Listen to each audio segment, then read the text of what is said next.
Good evening and welcome. My name is Paul Alpert and I am the chair of the planning board. This is a meeting of the Needham Planning Board.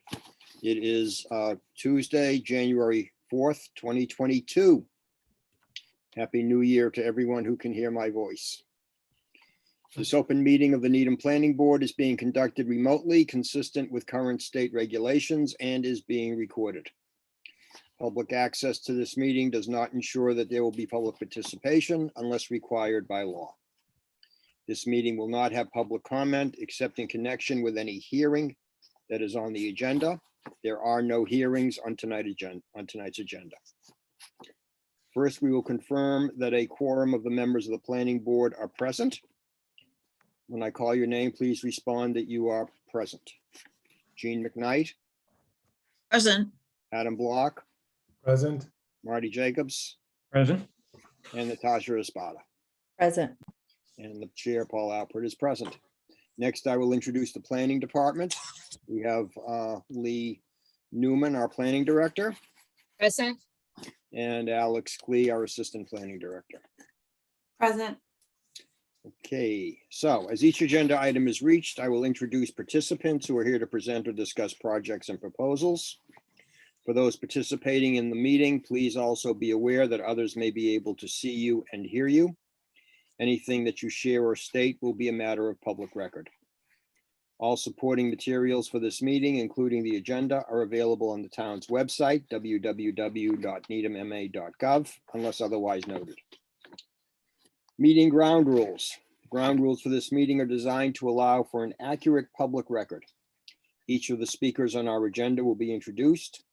After speakers conclude their remarks, each board member will be asked by name for any comment, questions, or motions.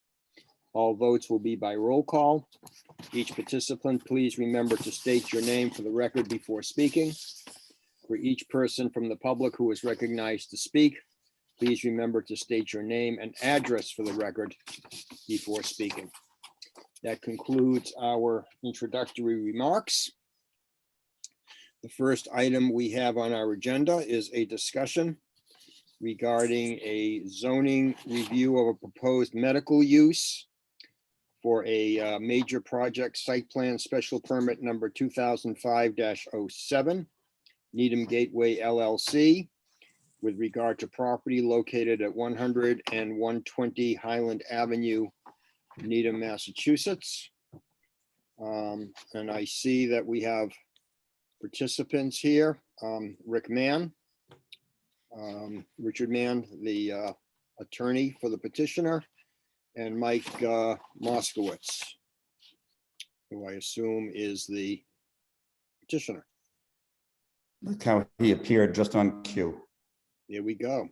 Well done. Rick, you have the floor.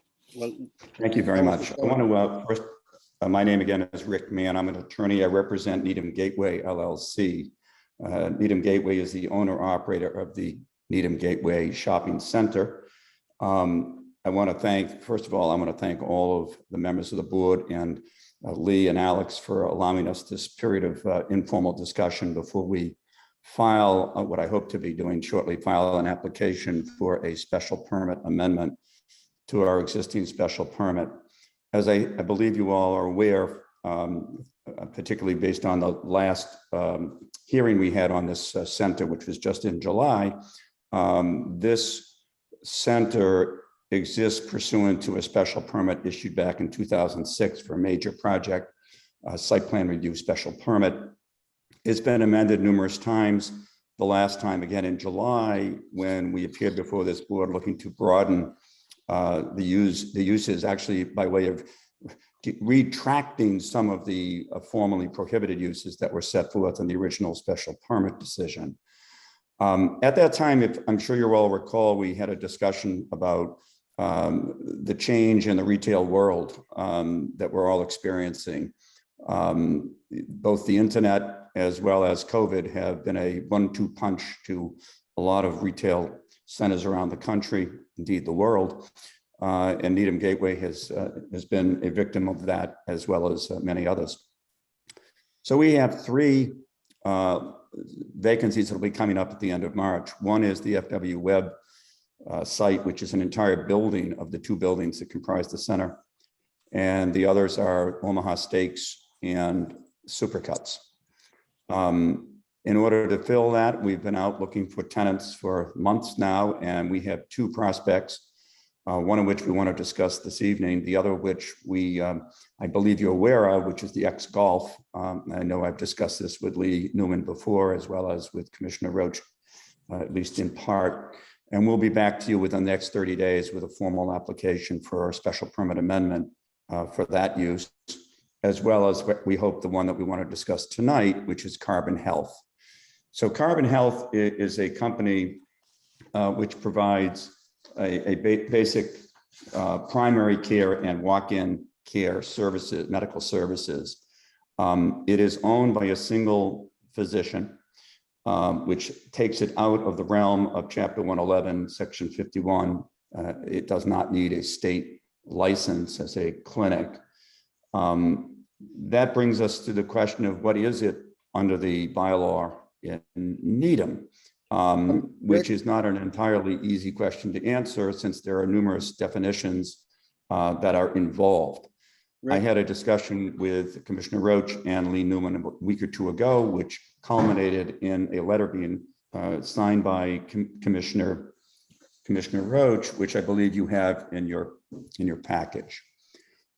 In that letter, Commissioner Roach looks at all of the definitions that are applicable to this issue and concludes, I think correctly, that the use is technically a professional office, which is allowed as a matter of right in the Highland Commercial 128 district in which these premises are located.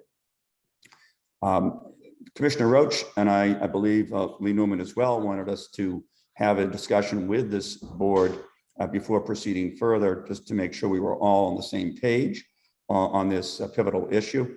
I will tell you that were it not for the conclusion reached by Commissioner Roach, we would be in a position of having a prohibited use, not a special permitted, but a prohibited use.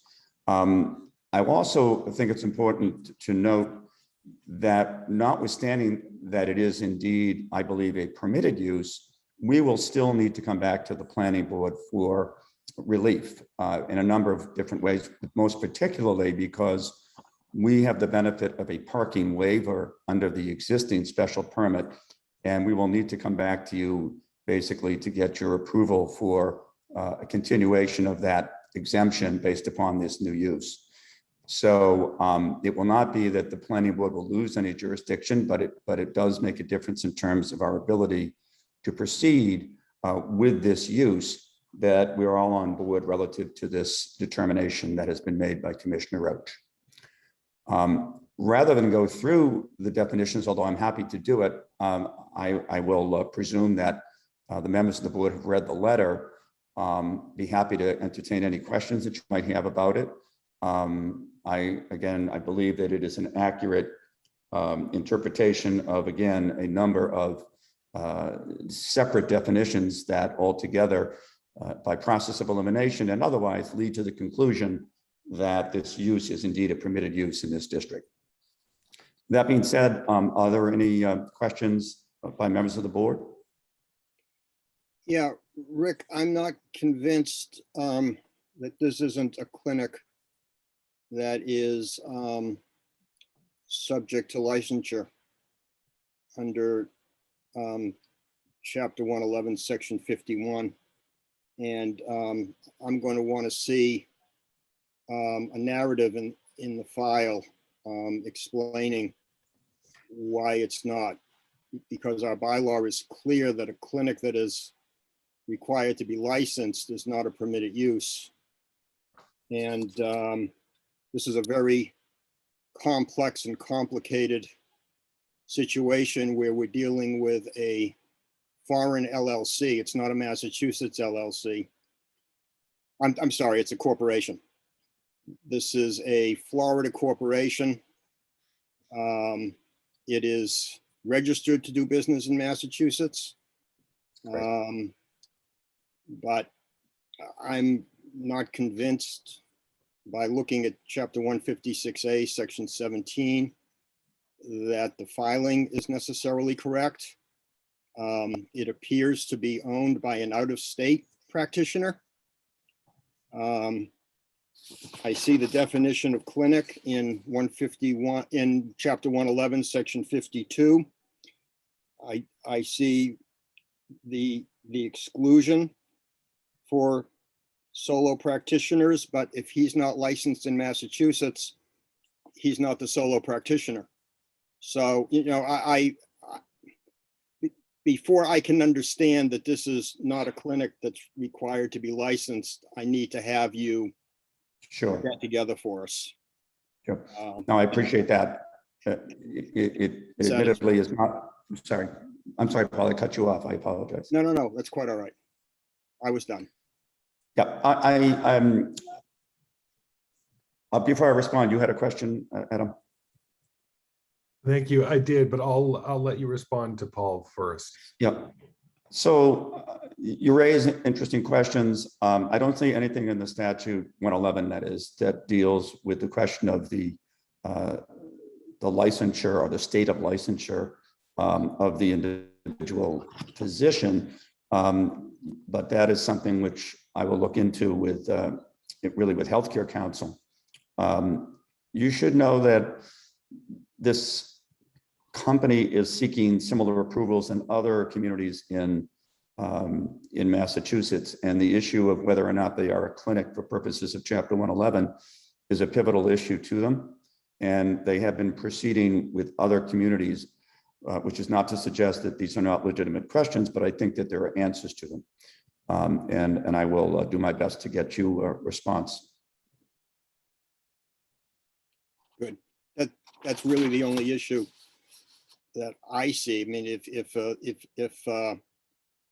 you can convince us that it's exempt under Chapter 111, Section 51, you're only going to have one or two doctors here, which is the basis of Dave Roach's letter, then it seems to comply. Okay. Adam, did you have a question? Thank you. So just to the point of the staff, there's 8 staff and up to 2 would be physicians. What are the other 6? They're not nurses? Yes, you'll have nurses, you'll have physician's assistants from time to time. Let me back up and tell you, there's probably going to be as many as 14 people on staff, but they will not be full-time equivalents. They will be floaters. So they will never have more than 8 people at any time. And they're willing, by the way, to include such a cap on the number of employees in the special permit, just to give assurance to the town. But yes, there will be paraprofessionals as well, nurses, et cetera. Do you have an idea of what kind of testing? Will they have X-ray machines? Will they have EKG machines? Will they do operate blood tests for type 1 diabetics and others? Yeah, they will definitely be. There is a small lab included in the floor plan layout. So they will definitely doing some blood tests. I don't know for certainty about EKGs, although I suspect that they will be doing them. Bear with me one second. I'm looking at the floor plan to see if it gives me a hint as to the layout. So they definitely have a phlebotomy section and a lab, which just supports the fact they are going to be doing blood. They wouldn't necessarily have a separate room for an EKG. They would for an X-ray, and I don't see any X-ray on here. So I don't know the answer to that definitively, Adam, but I don't see it on the floor plan. Mike, do you know the answer to that? You're on mute. No, Yeah, no, okay. I do not know the answer to that, but I will just add one other comment that and again, I understand you're asking us to answer these questions, but Carbon Health does have at least one location. They have a location in Chestnut Hill in Reading, and they may have another location. Okay. Thank you. I may have some additional questions at the time, obviously based on the particular application that you have in terms of the relief that you're requesting. I do, like Paul, wonder the extent to which, this quacks like a duck, looks like a duck, smells like a duck. What kind of a bird are we dealing with? I think it's a Yeah. turduckle. A What's turduckle, that? I think. Isn't it called, what is it, a turduckle or a duck turkle? Turducky, Thank turducky. you. Thank you. Exactly. So, like Paul, I'll be interested in those additional materials. Sure. Yeah, I mean, I'm willing to point out to you where I'm concerned, because I'm looking at the definition of clinic in chapter 111, section 52. So it Mhm. starts out by defining a clinic, and it sounds like a clinic. And then it says, but a clinic shall not include one or more practitioners engaged in a solo or group practice, so long as such practice is wholly owned and controlled by one or more of the practitioners so associated. So I'm wondering where a Florida doctor is one of the practitioners so associated in the group that is performing the medical services here, and how that. I think how that works. unfortunately, the language of the statute, and Adam, this goes to your point about the duck as well. I mean, it's all a question of what the actual language is. We have to live and die by it. And there is no definition, unfortunately, that I saw in 111 or I've seen in 111 as to what the words so associated mean. But I grant you that these are legitimate questions. And again, to Mike's point and to the point I raised earlier, they've had to confront this issue in many other locations, and they've come out with their conclusion. Presumably their analysis has gotten into some of these questions, Paul, and again, I will. And maybe they've gotten an opinion from the licensing. Yeah. Which would certainly solve the problems. Yeah, I will look. Are they going to be affiliated with any other medical facility or clinic? Are they going to have relationships with BI or? No, they're not. So it's a private healthcare office that. Yes. Yes. No Okay. affiliation. And if they, if they're doing primary care, and for instance, someone is diagnosed with, a disease that requires a specialist, an endocrinologist, urologist, whatever the case is, they're not connected to a referral network or anything? It's a good question whether they have their preferred network of referrals or not. I don't see any evidence of that in any of the materials I've read about the company's operations, though.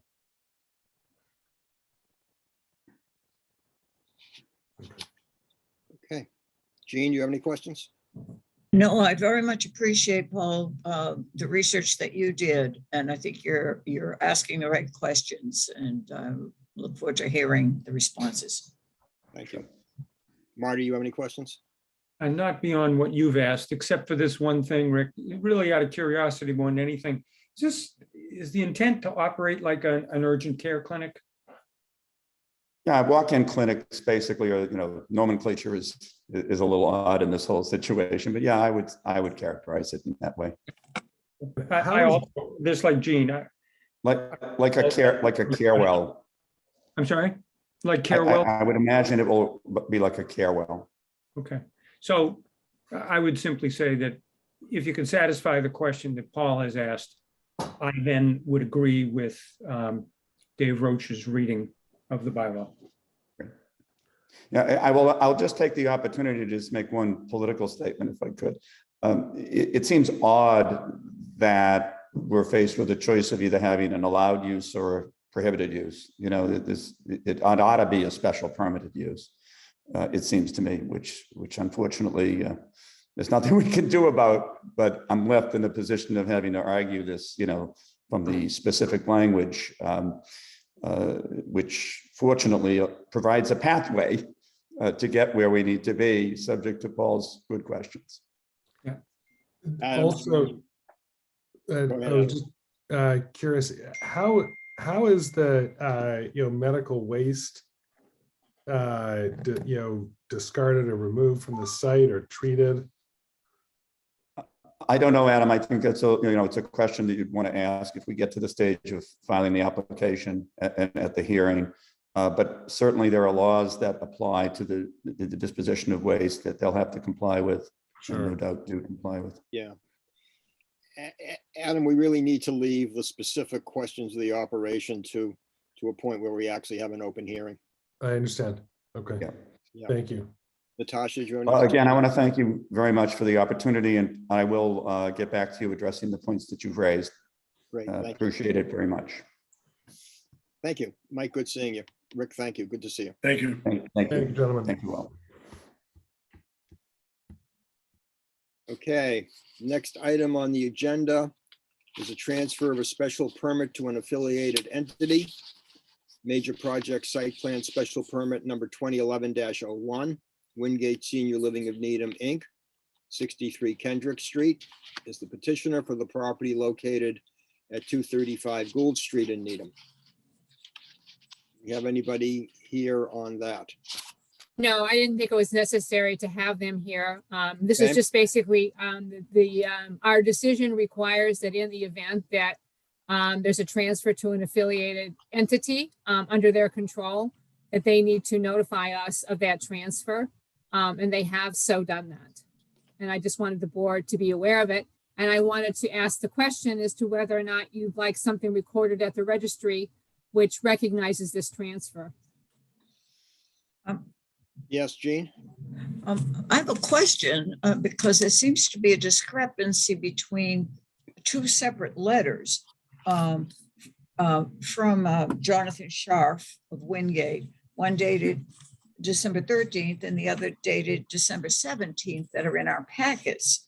And the December 17th letter says that a transfer of it names the grantee of the special permit as Wingate Senior Living at Needham, Inc. Then it says this is about a transfer of the special permit to an affiliate entity under common control, and that being WSL Needham ALILOP LLC. Okay, that's what the letter says. Then the letter of December 13th says that the developer proposes to sell the project to EPC Wingate LLC. Completely different name. The property, I mean, there's a difference here, I think, between the owner of the property and the entity that's going to operate the facility. So I think the letter of the 13th is speaking to the actual owner of the property. The letter of the 17th is speaking to the entity that's going to operate the facility. Our permit was not linked to the property owner. okay. It was linked to the operator of the facility. I see. Okay, thank you for that explanation. So the new property owner, the company that's buying the property itself, is Welltower, which is the property that owns in Avery Square. Okay, now I see the phrases operator on the 17th, letter of the 17th, and owner on the letter of the 13th. I hadn't caught that before. Thank you. Okay. So, and we're approving both things, or is it? No, Is it the other piece operator? was basically a change in the arrangement that on the affordable units. Because there was a contract with the state under the LIP, so the town needed to sign off on that as well. And that was done independent of you. Okay, so we're not really approving either. It's just that they are required to notify us of a change in the operator. Yes, Okay. Lee, was your question intended to find out whether we wanted the original of our approval of the transfer recorded? yes. My question was, we have a decision on record which issued it, I think, to, Wingate Senior Living as the operator, and now they've notified us that there's a new operator. I guess my question is whether or not you want something on record that now recognizes this new entity. Or that recognizes that we received the notice. Yes. I can't see any good reason not to do it. Mhm. I would think it would be the owner or the operator who would want that. And would Okay, well be, then I can follow up with them and ask them to put them in a form that we can approve for that Mm. purpose. Lee, I have a couple of questions then. I'm confused about what the operator is operating. Is the letter of the 17th is what we're approving the operator of the nursing home or of the residences that are behind the nursing home? The residents that are behind the nursing home. Ah, okay. I misunderstood that. I thought the letter with the change of the operator was for the nursing home. Okay, so it's for the residences. And so the only issue on the letter of December 13th about the change of ownership of the property, because they talk about a project and a developer, which is confusing if all that they're doing is changing ownership of the landlord. So they're not really changing the operations with the change of ownership to Welltower? They've represented that the operator is going to remain the same as was the operator under the base permit. And that and they've also acknowledged that they're obligated to and will continue to adhere to the conditions of the various special permits. Yeah, is that a condition of our special permit that a new operator needs to confirm to us in writing that they've read the special permit and will conform? No, It may not be required, but they have this assignment and assumption of regulatory agreements. And in those recitals, they acknowledge that they will, that they're going to adhere to all of the requirements of the special permit. Okay, thank you, Adam. Okay, and yes, excuse me, just have a question. I misunderstood that because two addresses were referred to, the Wingate residences at Needham and 1 Wingate Way. And I misunderstood that they were talking about both the nursing home building and the other newer buildings. But I guess the other newer buildings have two addresses or two. this is not related to the nursing home. The 17th letter I guess the letter, I think the letter on the 13th is dealing with the affordable housing units, which are not in the nursing home. But They're no, located- I was looking at the assignment and assumption of regulatory agreements. those And relate to the affordable housing units. that does too? That's what that's dealing with. It's dealing with the affordable housing units that are covered under a LIP program with the state. Okay. I'm looking at it for a definition of a certain regulatory mental restrictive covenants. Oh, okay. Okay. Those are for the affordable units, which we qualified as LIP units, so that we could count them as affordable units toward our 10% requirement. Right. But all of this has to do with the property at the back off Green Yes. Street at the back. Yes. And there are two buildings, I guess, mentioned, but doesn't have to do with the nursing. Okay. Any other comments or questions, Marty or Natasha? No, Nope. not for me. Okay, where their only obligation is to inform us, do we need a vote? They've performed their obligation. They've so informed us. Right. Okay. And I'll ask them to record something at the registry so that there's a record of it. Great. With evidence of the recording to us. Yes. Okay, that concludes that matter. We'll now move on to the third item on our agenda, excuse me. My New England background has come out. Board deliberation of the major project site plan Needham Enterprises LLC with regard to the property located at 1688 Central Avenue, the proposal to construct a new child care facility that would house an existing Needham Child Care business, Needham Children's Center. So I have turned this over for our Vice Chair, Adam Block, to be the chair of this matter. So Adam, I hand the gavel over to you. Gavel received. And Adam, I will be recusing myself. I I'll was be just back. about, thank you very much. We'll send you a text to come back in. Okay, We're finished this section. Thanks, Natasha. thank you. Thanks, Natasha. So we have our catalog of, of issues to deal with, and then we can just go right on into it. Have you had a chance to review the work product that the town council had prepared? Yes, It's very helpful. indeed.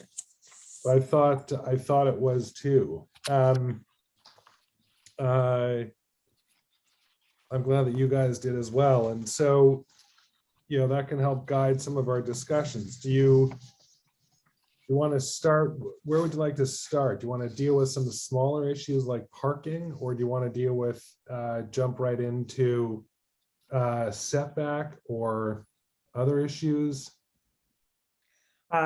Here's where I'd like to start. Yeah. I'd like to have a discussion about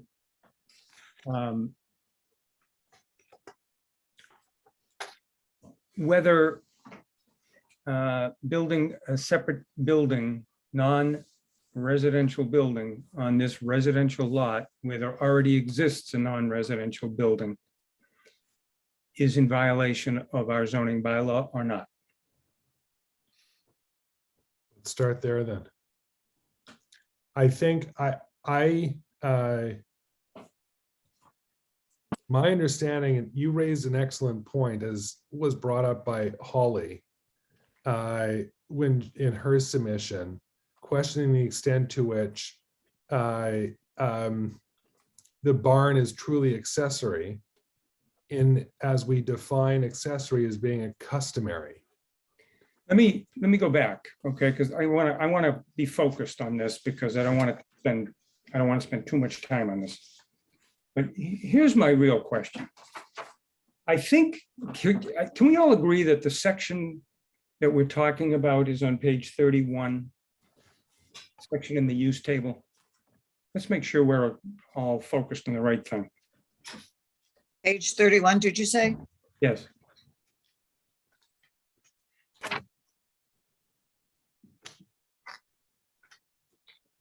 The next to last use category on that page. Marty, I think it's a combination of that and the accessory use, which is on page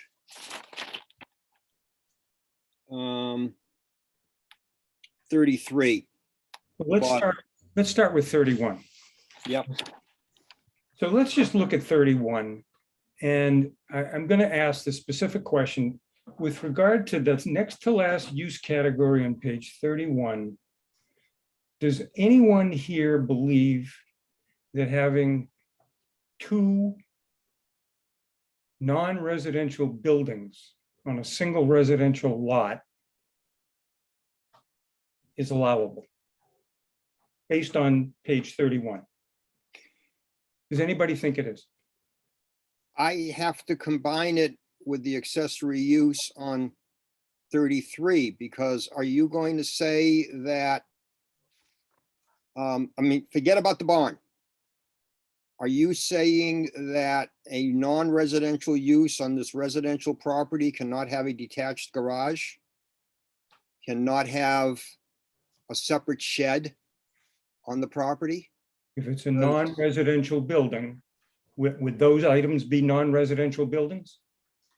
They're separate buildings, And then not residential. Nobody's living in them. They're using it for storage. They're using it to park cars. Right? They're using it Yeah, residences. for permitted accessory uses. And I specifically said sheds and garages because that's what's allowed on page 33. Customary and proper accessory uses such as but not limited to garages, tool sheds, greenhouses, and cabanas. So you don't want to answer with regard to what's on page 31 alone. I think they have to be read together, and it raises the question of Okay, so you're looking and on page which one negates the other. They're contradictory. on page 33, you're looking at the last use category on the page, Correct. right? Correct. Other customary and proper accessory uses such as but not limited to garages, tool sheds, greenhouses, and cabanas. So what, you're right, I focused on the word customary. Yep. What's your argument as to how that changes what I think is pretty clearly the reading of the use category on page 31? Well, we've got an opinion from Dave Roach that he thinks that the accessory use provision trumps the two non-residential building. Okay, let's go back. Let's go. He doesn't say that. He only talks in his December 7th letter about use. He doesn't say anything about buildings. So my focus is on the buildings now. I'm not talking about use. He doesn't say anything about the buildings. And my reading is of page 31 is if you got two non-residential buildings on a residential lot, that's a no-no, can't do it. Period. Buildings. He doesn't say otherwise. He talks only about use. Why am I wrong? You're not necessarily wrong. I'm just pointing out that we have two provisions that I think are contradictory. I don't think they can both exist on this lot. Either it's an accessory allowed building or it's a non-allowed second non-residential building. And we can't, we have to decide which one takes precedence over the other if, this was my argument last time, if we equate a 2,500 square foot barn with a garage, a tool shed, a greenhouse, or a cabana. But I'm this not goes- necessarily saying that, but then we get to the next argument, which is that enforcing this provision on a chapter 40A section 3 use, Is not one of the items that are listed in 48 section 3 that it's take- not, but it's an unreason. The argument would be that we are forcing them to take down the barn is an unreasonable regulation. Before we get to that, Jean, you had a comment or question? Hand it Yes, up. and where I was going is in the second sentence that Paul just gave about the concern being that we cannot prohibit. And I'm looking at the very helpful chart that our town council put together where on each page he lists the chapter 48, section 3 exemption. No zoning ordinance or bylaw shall prohibit or require special permit for the use of land or structures with an S, et cetera, or the expansion of existing structures for the primary, accessory, or incidental purpose. So if we interpreted our zoning bylaw to prohibit under the more than one non-residential building or use on a lot, we'd be doing exactly what is prohibited by the state law. So Except, I don't see how we can apply this section, even if we determine that it is applicable, we are unable to apply it. but Marty raised the point last time that as Holly had, that our definition of accessory relates to the customary use. And whether or not Holly's submission was exhaustive of all of the childcare facilities in town and other area towns, I think the conclusion is fairly similar, that they don't have a 4,500 square foot building, or by footprint 2,500 or so square foot structure customarily for these daycare centers. The point that And- Marty made last time. Exactly. Well, I think that's a different question. That's whether the barn is accessory to the daycare and therefore cannot be prohibited. But Marty was asking, I believe Marty was focusing on simply on whether it's two non-residential buildings on the same lot and thus prohibited. And that's Yeah, what I Paul- think we can. But Paul is linking them through. So why don't we move on to that the issue use of with, accessory. if we're satisfied that we cannot apply the two residential buildings on a lot, move on to the other issue of Why should I accessory. be, why am I satisfied with that? Yeah, I don't think. I'm not we are. understanding your argument, Sorry. Gene. Tell me Sorry. why I'm wrong about that. No, I agree with, I'm agreeing with Marty for now. Because we get back to, and I think town council's chart supports this, that the cases specify that whether enforcing our bylaw creates an unreasonable regulation is a matter of fact, that if our decision is appealed, the judge will decide, and the burden of proof is on the petitioner that our enforcing our own bylaw is an unreasonable regulation. They have made effort to do that. They've made effort to do that, but we're not necessarily convinced that they're right. Correct. And if we feel that enforcing this bylaw is reasonable, we can enforce it, and they have the right to appeal it and get a judge to disagree with us. And you just, as a little amendment to that, if that's the way we feel, we can require the removal of the barn in the context of an approval with conditions. One of the conditions being the barn's got to go. Yeah. Why couldn't we do that, Gene? It certainly allows the educational use. Well, I think that goes to the question of whether the barn is accessory. Because I think clearly what we've got here is a provision in our bylaw that expressly prohibits the two buildings. And I continue to think that's simply in conflict with, I mean, it's not a regulation like setback or something else. It's contrary to Chapter 48, Section 3. That's what I think anyway. That's my interpretation. And it's contrary, why? Because it's exactly the opposite. Our bylaw prohibits more than one non-residential building on a lot.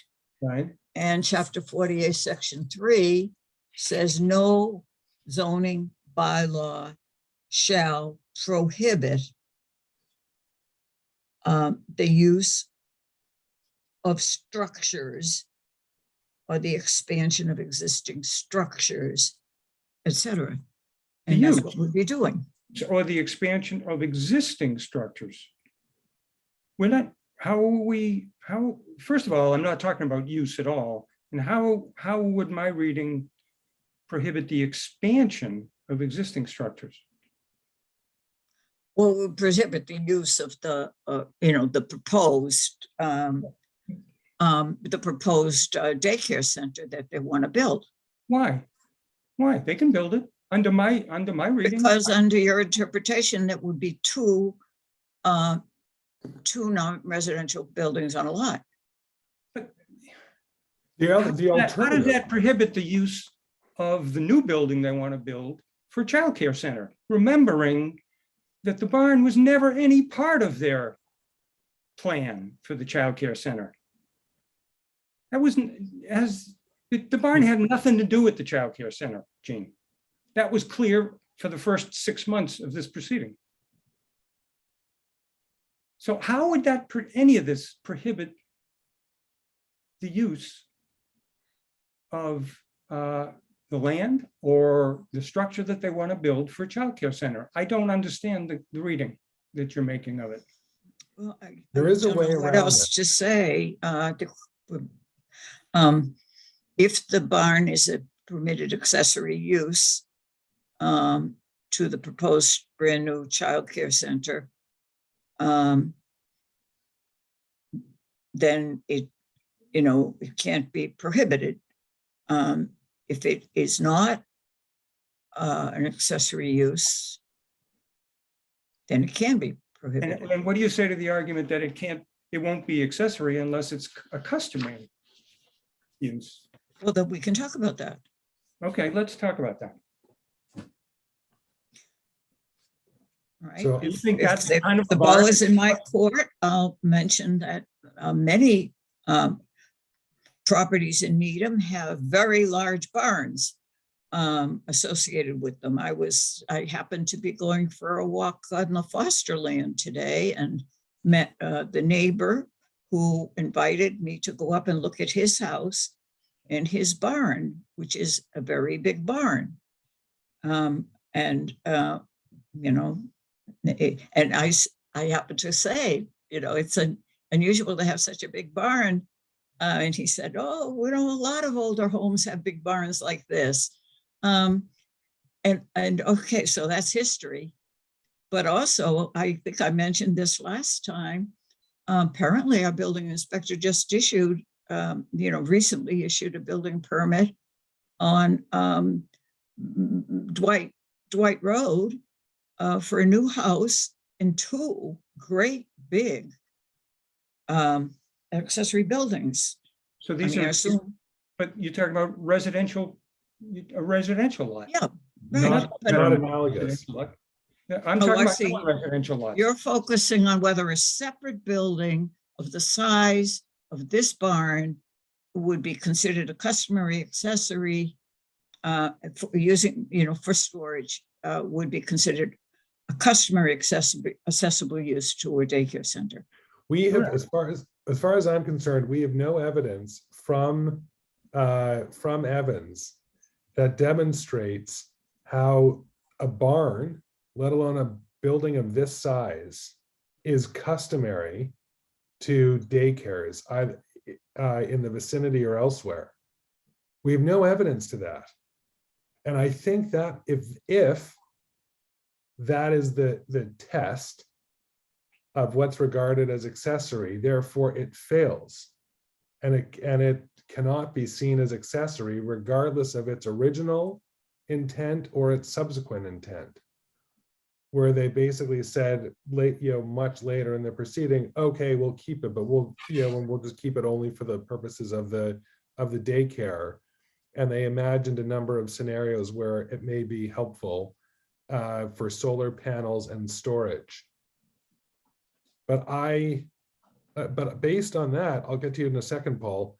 Based on that, I'm not clear that this, in fact, is a customary use. Paul.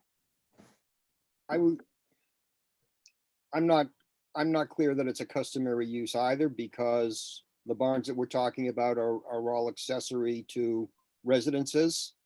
And so the argument would be that, okay, large structures like these barns are customary to residential uses, and it's not customary to daycare centers. But we have to get back to the question of, is it an unreasonable enforcement of the regulation of our bylaw? Is that an unreasonable regulation? So I want to raise the question, in order to get to that, why would we be requiring them to remove the barn. If the only reason that we have for requiring them to move the barn is that it's in violation of this bylaw, which the courts have said you can have valid bylaws, but in a 48 section 3 situation, we can find it unreasonable for you to enforce that bylaw. Unless we have a good reason to enforce the bylaw, I think it's by definition unreasonable if we just want them to take it down because we want them to take it down. Right. Except- So my argument would be, am I okay? Adam, or do you Sure, want go to? ahead. My argument would be a couple of things. First of all, that having both buildings would create too much bulk on the lot, which in fact is one of the things under 48 section 3 that we can regulate.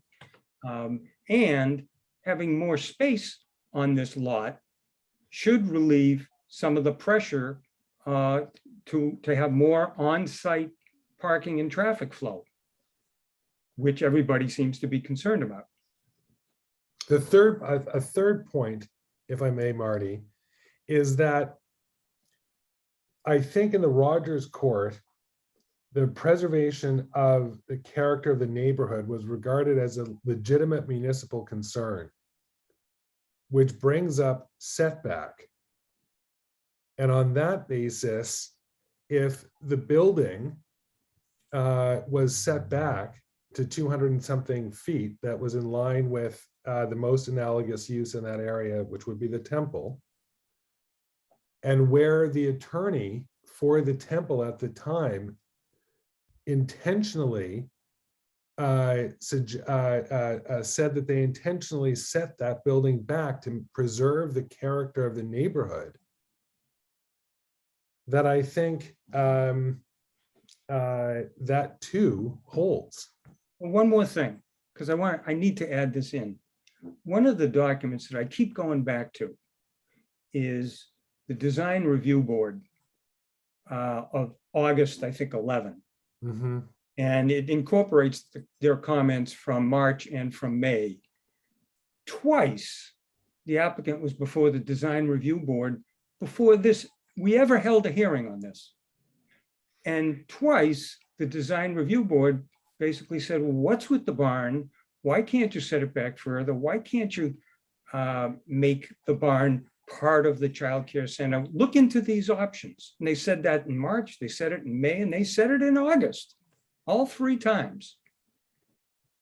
So it's not just because we want them to take it down, but because among other things, our Design Review Board has said to us, the aesthetics are not right. It's not in keeping with the neighborhood. Not in keeping with the neighborhood. And Rogers has held that in and of itself is a legitimate municipal interest. The only alternative to that I see is that we require the setback and that they can include the barn. The barn has power. They can heat it and they can plumb it. They're going to be, I cannot imagine how they could not, it's a large building. They could still have part of that. In their current design of the new building, of the 10,000 square feet or so, they're going to have close to 1,600 square feet just as a play space. 1,600 square feet is like my house was 1,000 square feet. So that is a large play space. And they could still have, I'll get to you in a second, Paul. Yep. But with the size of that barn, they could still have that large play space and additional space for the rest of their facility. Go ahead, Paul.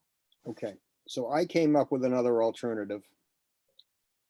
And what Adam just proposed, which the Design Review Board, I think, may have proposed of combining the buildings. And my alternative, which would preserve the barn, doesn't address the concern that Marty raises, which is a legitimate concern, that having the 2 buildings is too much bulk in and of itself. Both buildings combined is too much bulk for the neighborhood. So that's a concern. That argument alone says we condition it that the barn comes down. It's too much bulk.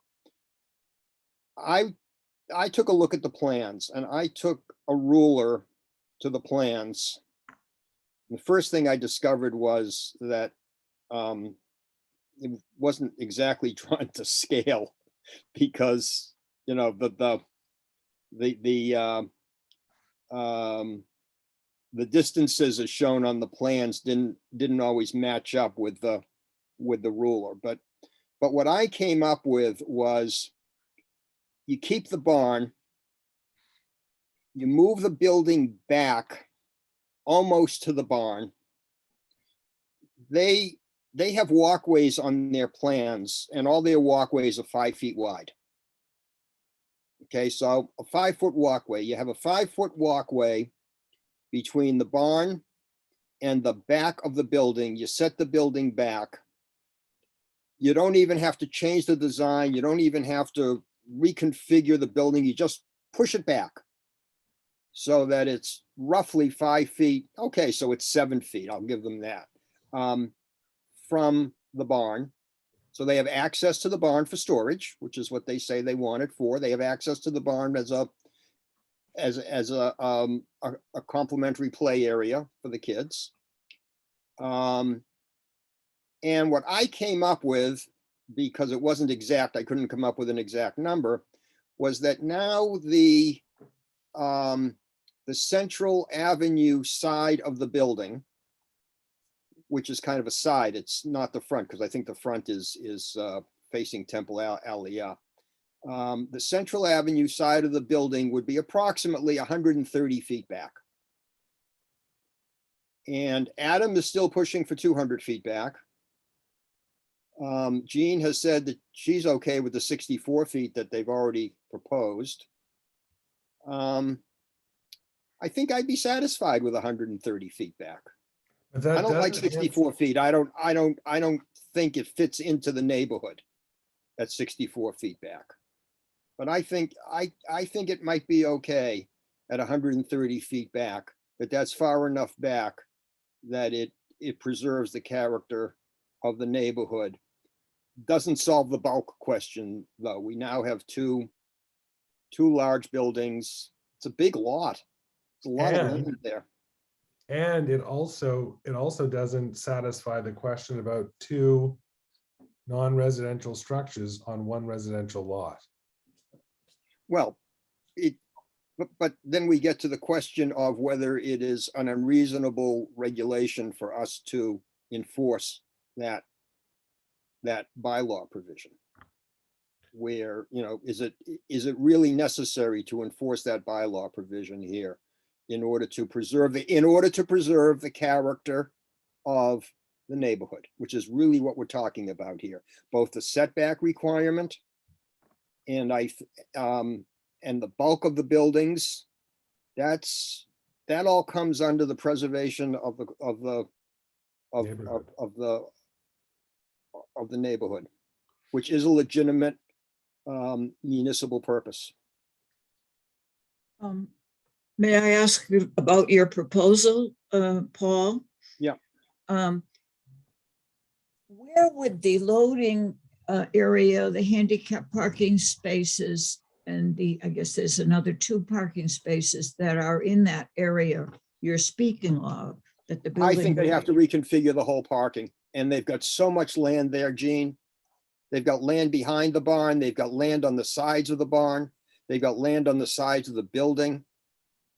And it seems to me that it shouldn't be all that expensive to have their architect, their surveying engineer reconfiguring the parking and the drop-off area and the loading dock area, where there's so much land here.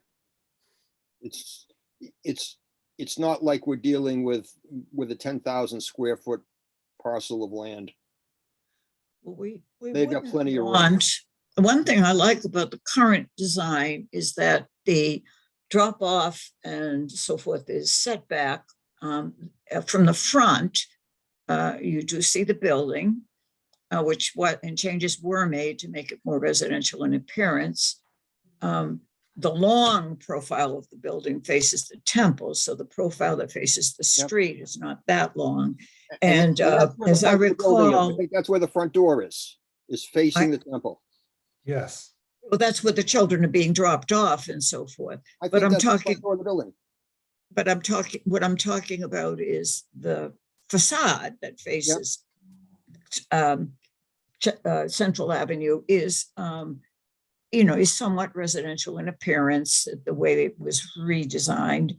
And the landscaping that is proposed for that area seemed pleasing. What I wouldn't want is a relocation of the drop-off to be or any parking whatsoever to be in front of the building. I think more than anything, that would detract from the residential use look of the neighborhood. And they've got plenty of room on the sides and in the back to reconfigure parking. Although But then the temple has parking in the front, and it's had been reasonably screened. I'm not opposed to having, supplementary parking of a number of spots, in the front, particularly if it's screened. I mean, remember, they also have a 6-foot elevation change, I think, on one of the sides of the building. They go from 205 feet to 199 feet on the southern edge.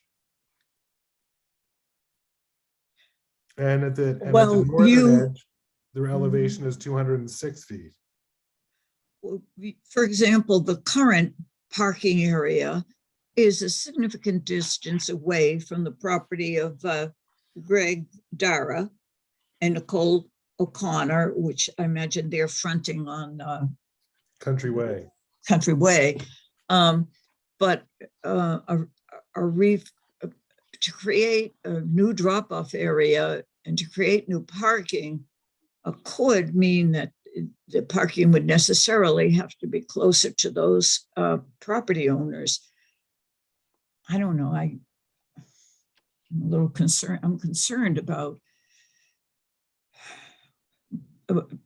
relocating that parking area. And I find it hard to know how we can exactly say what we want in a condition and then have the site plan be done to exactly meet our requirements. Jean, At this, yes, take a look at the plan. I am looking at the plan right now. Take a look at the parking lot that's behind the barn. You see existing Yes. buildings remain, and you've got the parking lot that's behind the barn. 19 Yes. spaces. And then you've got all that land behind that parking lot. All you need to do is expand the parking area further back on the lot, create more spaces. You're going to have a huge parking lot behind it, but nobody's going to see all that parking except, I mean, the Darishes are already looking on that parking lot. And the O'Connors, yeah, they're going to be looking at a parking lot, but, let them screen it. They've got plenty of room to move the parking that's on the side or the parking that's currently in front of the barn. I mean, those 6 spaces that are beside the barn don't need to be moved. You're only talking about those few spaces and the loading area that's between the barn and the existing building and moving that behind the barn where there's plenty of land. Mhm. And we don't have a Yeah, tree bylaw right now. They're But the free to take loading- down whatever the trees loading- They need to. The loading area is a very active area, a very important area to make sure that works properly. I find it hard to imagine where else it could go. I guess when you moved the building back, the loading area would have to be behind the barn and have some kind of big circle in behind the barn, and then We don't have additional Jean, parking Jean, farther back. we don't have to micromanage that. We don't? No, in the sense that we can set out certain conditions or requirement of where we want the loading. and other basic, but they, they can design and they can come back to us. But none of this addresses Marty's question that's kicked this thing off. This solution has the benefit of probably being a little bit more, it may be a little easier through an appeal, but it's not necessarily the right approach. If legally, what we're saying is that notwithstanding the Dover Amendment, you cannot have more than 2 non-residential uses on a residential lot, and where the bulk itself is exceedingly massive, and that the residential character is not preserved. It's a reasonable legal argument to just require the removal of the barn, period. And to set this thing back, I would propose I don't think if we remove the barn, I don't think it makes sense to set the building back to anything other than the most analogous use, which would be Temple Aliyah. And that's why I think we have to resolve Marty's question first.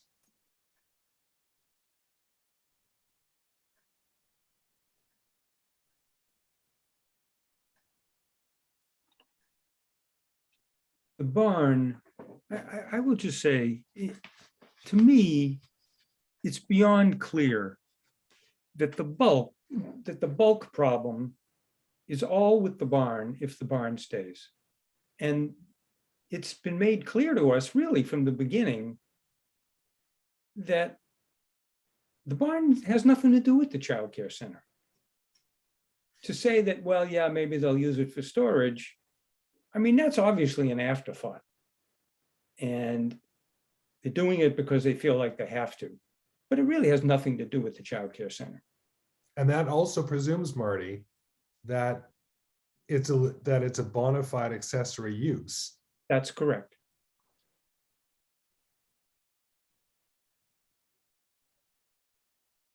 Jean, would you regard the barn as a bona fide accessory use? I mean, Yes, I can see that it's an accessory use, and that barns in themselves are traditional accessory uses. But hold on, Jean. That, Jean? to say that you're going to preserve an existing barn in order to use it for storage rather than making the building larger. I do have a question. It may seem beside the point. I'm not sure if it's time to bring it up, but I noted in one of the letters that came to us, because I was reading them over again, that we got before our last hearing. The question was, what is the actual size of the building if you include the barn? And if the parking should be based on size of the building, haven't we miscalculated the amount of parking that's required? So I am concerned about that aspect of preserving the barn.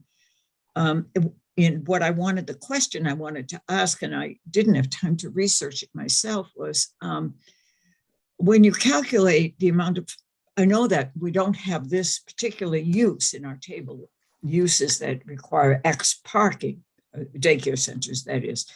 So we're saying, we're using the part of our bylaw that has us consider similar uses and so forth, and we've come up with a formula for it.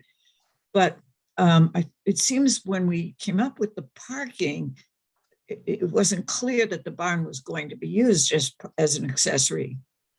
So I'm wondering whether it's still not clear whether if the barn is to be used as part of the building, have we correctly calculated the amount of parking? For example, if the building were enlarged to include that amount of storage space, would we have calculated a larger amount of parking needed, or when we're calculating amount of parking, do we discount storage space? Is that typical? And is that what we would do? Parking I regard as a separate point. I want to go back to this and just focus on, we're off track here. Wait a minute. Okay, I'm sorry. Hold on. I have to stop you, Adam, because Jean said something to us just now that I find to be really interesting, but I think exactly backwards. Maybe I'm wrong. She said that without the barn, maybe the childcare center would need to be a bigger building to add storage. I think it's just the opposite. I think the childcare center was designed so as not to use any of the barn for storage. That was made clear to us. So my question then is, well, if the building doesn't have to be enlarged, if it's now going to use part of the barn for storage, the childcare center can shrink. I think that's the way to look at it, because now it has all this storage available to it. So it should be a smaller building. That's very interesting. Well, I was only thinking of, should we really be considering that they need more parking? And if so, we have to think about where that would go. That's all. Paul? I understand you're raising the size of the buildings to determine parking because that's what our bylaws do. But what our bylaws also do, and what we do all the time, is we give parking waivers. People come to us all the time and say, okay, your parking regulations say we have to have X number of spaces. And you're saying, well, you know, if there's more floor space, they need to have more parking spaces. But we really don't need all that parking. We're only going to have X number of employees and Y number of visitors coming here. And so we don't need that. And so we ask you for a parking waiver. The fact that you've got a barn that's being used for storage doesn't increase the need for parking. The need for parking is based on the fact that you've got a certain number of cars that are going to be parked there for people who are going to be using the building. And, you know, if 30 spaces is adequate now with the plan that they have, with the barn being totally used for storage, then 30 spaces is adequate if they move the building back and include the barn as part of the building. But I don't understand about parking, notwithstanding the size issue. And again, this throws us off topic a little bit, but to complete the comment on parking, the ITE standard at the 85th percentile would be 37 or 38 spaces. And I've never really understood how, even the peer review had accepted the 30 spaces. Because we weren't using that standard. Our town hasn't been using that standard for childcare centers. The town was using a standard that the town did not have a standard. And at the time we first started looking at childcare centers, it was not actually, I think in the ITA journal. And there was a memorandum that was put out, which was a recommendation on how to calculate the parking demand for childcare facilities. And there were two equations that were in that manual that recommended that you could either calculate it on a square footage basis if you did not know what the projected enrollment was. And then there was another formula that was based upon knowing what the enrollment was and calculating the parking that way. And so those particular equations have been applied universally across all of Needham's childcare facilities for at least the last 15 years. Okay, so And it that was would be not an applied standard. That's helpful. So let's go back to the central issue here, which I think is the barn in and of itself legitimate? Jean, let me ask you this. Are you satisfied, based on the information that Evans has provided to us on behalf of the applicant, that a barn of this size is customarily used as a daycare center. As an accessory building to a daycare center. I guess I am satisfied that I believe we were presented with information regarding the storage needs. We haven't been. We haven't been. Like Marty said, I that was thought an that the anticipated operator had presented us with some information on that at one of our hearings. I seem to recall that. She talked about the storage that she has at other facilities in town and various outbuildings and of those facilities, and that this would be similar, I believe. I'm remembering that correctly. So what she has at the Baptist church, as I recall her testimony, is that she has a storage shed and she has a garage. Mhm. So we didn't get square footage. Let's assume 600 square feet for a garage and a storage shed, another 100, 150 feet, call it 200 feet. So she's got 800 feet of storage as opposed to this barn, which is a 2,500 square foot floor plan and as Adam points out, 4,500 square feet of space. If she only needs 800 square feet, if she only needs 1,000 feet, you know, they can buy sheds. But no matter what she alone now uses, how does that make it customary? That doesn't tell us anything about what other childcare centers do. Exactly my point. So Jean, let me ask you this, Jean. What other daycare centers are you familiar with, not the existing operation, that customarily use a separate second building this size? Well, it's got to be in the record. It's got, you know, we have to have evidence of whatever it is in the record. There Well, isn't the any. only evidence, Marty, the only evidence we have is from Holly, which calls out 20 different childcare facilities in the vicinity, none of which have a structure, let alone a structure this size. That's a separate structure on a separate non-residential use in a residential district. So what I'm asking Jean is there anything in the record to say otherwise? All I recall is the testimony of the intended operator, which I think Paul remembered more precisely than I did. Okay. And that was only as an afterthought after Evan's admission that it was intended to be used for the owner's personal use for a boat and a car. Which is why Marty, I think, said it was an afterthought at best.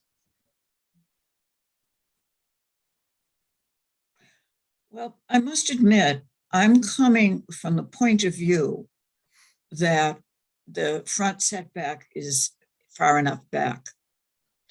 And the arrangement for the circular driveway to pick up and drop off children is a good arrangement.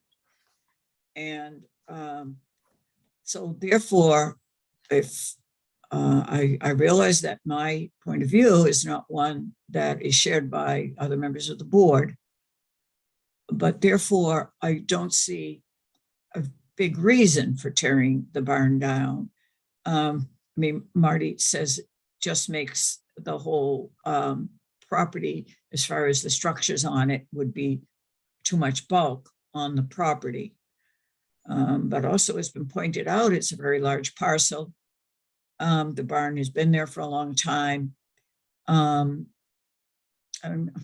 those considerations, Jean, the age, how long it's been there and the size of the parcel don't enter into that use category at all. It's irrelevant to the use category. And so I'm not even saying, don't get me wrong, because I haven't decided this yet. I might even be able to live with that setback of 64 feet myself. But as part of the conditions, because of the bulk problem and the aesthetic problem, I would still make it a condition that the barn has to come down. I see. Okay. I appreciate that understanding, Marty. Thank you. Yeah. Paul, I'm staring at the plans. And that building at 64 feet to me is totally out of place in this neighborhood. I'm looking at it and I'm comparing it to the barn. You know, the barn is like 20 or 20, not even 25% of the size of that building. That's a big building. And it's 64 feet from Central Avenue. That is a lot of bulk for the neighborhood that we're in, where all the houses are set back, except for the Heidemann house. All the houses are set back at least 100 feet with a lot of landscaping. That is a huge building. I want to see that building set back.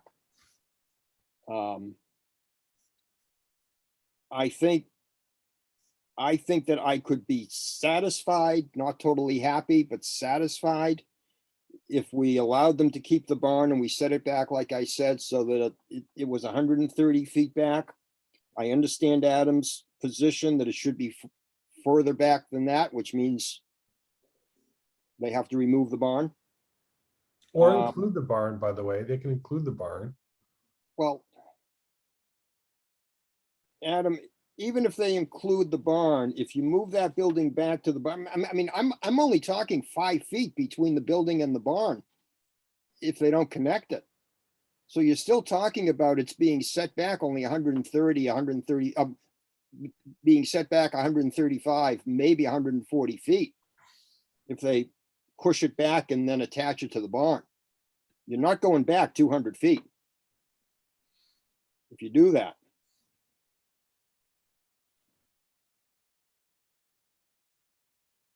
So, you know, the reason for pushing it back is that it doesn't fit into the neighborhood. It's preserving the character of the neighborhood, which the courts have said it's legitimate municipal purpose. I don't think it's unreasonable to have them move it back, and whether, no matter how much it gets moved back, Gene, it affects the parking. You move it back 15 feet and you eliminate, and they got to reconfigure the parking. Because because there's a parking lot right behind it. And I think when you talk about preserving the neighborhood, are you referring to the Tufts case? I don't remember whether it was Tufts or Rogers. I don't remember which case it was, but well, the Tufts case does include preserving the character of the neighborhood in the list of municipal purposes. But what the city of Medford was trying to do was enforce the dimensional requirements of its bylaw. And here, where we would be setting a requirement that the building be pushed back when we have no such requirement in our bylaw. I find it hard to believe that such a requirement would be upheld by a court.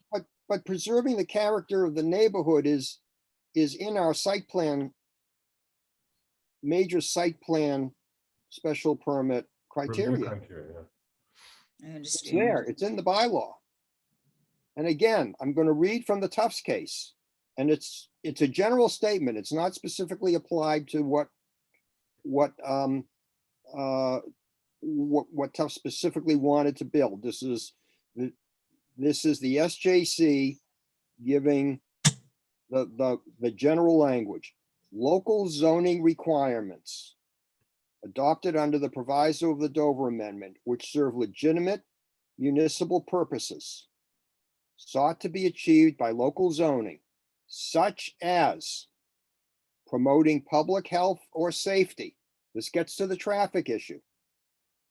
And with all the traffic that we've discussed, all the traffic issues that we discussed, if you push this building back and have a longer driveway, it is going to make some alleviation of the traffic issues that we've been talking about.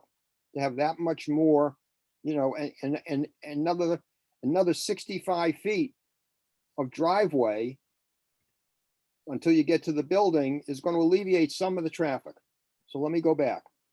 Other purposes to be achieved by local zoning,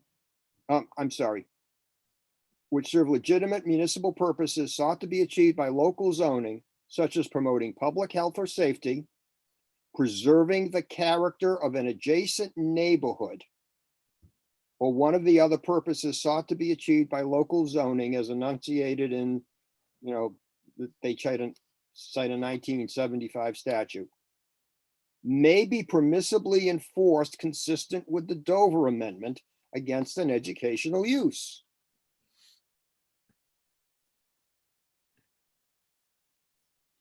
So, and I'm convinced that pushing that building back better preserves the character of the neighborhood. Whether you push it back and allow the barn to remain, or you push it back, say that they have to raise the barn and push it all the way back to 200 feet. What about keeping the barn, but shrinking the daycare center and pushing it back? Because now they have all this storage in the barn. They don't need that space in the main building. They don't have it now, storage in the main building now, which I don't understand. How could you design a building specifically on the requirements and the needs of the operator and not include storage if storage was that significant? I think Clearly it wasn't that significant. well, or there is storage included, they just don't show it on the plans. So I wondered about that, Marty, and apparently it's a slab. Like I thought maybe there was a basement of a similar size that they could use for storage, but apparently it's a slab basement. Nevertheless, I think having them reduce the size of that building might be an unreasonable regulation, Marty. And I think there was something in one or two of the cases that talked about that. Well, there was one case where there was a 2,500 square foot maximum. The existing building was 3,100 square feet. correct. And the court found that to enforce the 2,500 square feet requirement in that, under those facts and circumstances, was not going to fly. And yet they still upheld the general concept that it's legitimate for the town to have a 2,500 foot Yes. setback, They a did. 2,500 square foot Size limitation. they are. Right. That's right. So would it be helpful to have town council, who I understand is accessible tonight, to chat through some of these questions? Not at this hour. I didn't realize he was here. It's not that he's here, but we could, he could be available to jump in. But we don't necessarily need to do that if we're, Marty, you seem to have some thoughts. Well, I'm not sure what Chris could do for us right now. I think, I'm not sure where we are on this. Chris Heath is listed among the attendees. Is he? Okay. Yeah. I mean, I'm not against it. I'm just not sure it's going to be helpful to us. I think we have a pretty good understanding of the law. I think we do. But question is, what are the options that we as a group want to follow? And I'm not sure that we have a consensus of any kind yet. Before we figure out that consensus, I'm not saying that I'll include this person, but I do see that among the attendees, we have a hand up from a Louise Note 10. But I don't really know who that is, and we're not in a public hearing scenario. So, and we're not currently taking additional testimony. So I don't intend to recognize that person at this time. So shall we seek consensus on this, on the issue of whether or not the barn itself is a legally permissible structure? Or do you want to resolve setback? When you say legally permissible, you mean legally permissible to stay if a separate childcare center building is built? Is that what you mean? Correct, in this circumstance. Because one of the things, Marty, that I find interesting is that on the other hand, you're also it seems as though I might be putting words in your mouth, so forgive me, but you might be agreeable that if the main building was shrunk down considerably, it could potentially keep the barn. Was that right? Did I understand that correctly? You understood that as a possibility. I've decided nothing, but as a possibility, I mean, it seems clear to me that if we're going to get a consensus decision here, we're all going to have to bite the bullet on some things. I don't think any of us is going to be fully satisfied. When I said to Jean that, I might even be willing to say 64 feet is enough on the setback, it's not because that's my preference, but it's because to reach a decision here, maybe I'll have to. I don't know. That's where I am. I'm up in the air on a lot of this stuff right now. Gene, before I come to you, Paul had his hands up, so I'm going to recognize Paul first. Yeah, I'm looking at the chart that was prepared by Chris Heath, and I'm looking at Primrose School, Primrose 2. And under ruling, he's got the land court ruled that the ZBA could not limit the number of students that could be enrolled at the facility. And I think that this building is built, I know that they're saying that they're only going to have under 100 students. And it seems to be big enough to have about 125 students. Well, specifically, Paul, they've actually said that they will have no more than 115. Right. But my point is that if you reduce the size of this building, you're going to be reducing the number of students that they can have, which goes against what, and in Primrose. I haven't read Primrose 2 in a long time, but according to Chris Heath, Primrose 2 says the land court ruled that the ZBA could not limit the number of students that could be enrolled at the facility.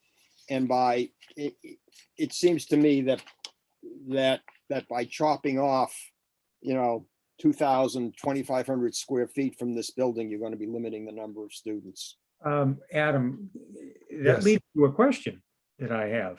I've been assuming all along that we're going to be able to make it a condition of our decision that there shall not be more than so many students. Because they told us they're going to have 115. Can we do that? Or Yes. does Primrose 2 say you can't do that? No, where the applicant has offered a maximum and we agree to that, that's an enforceable condition. Are you sure under Primrose 2? Yes. I But don't hold on, acknowledge it, Paul, hold on. So I verified that with Chris Heath. Again, I'm happy to have him come in and speak to it. The caveat, Marty, is that in the event this building is sold and a subsequent owner or operator seeks to increase the number of students, based on that operation, I'm not sure that we could deny that subsequent amendment. Well, this is a really important item. That upsets my entire expectation of putting that kind of condition in here. I think it's very important that we be able to say the condition stays, period. Now, they can always come in and ask us to change it, but we don't have to. But maybe Primrose 2 is saying we might have to.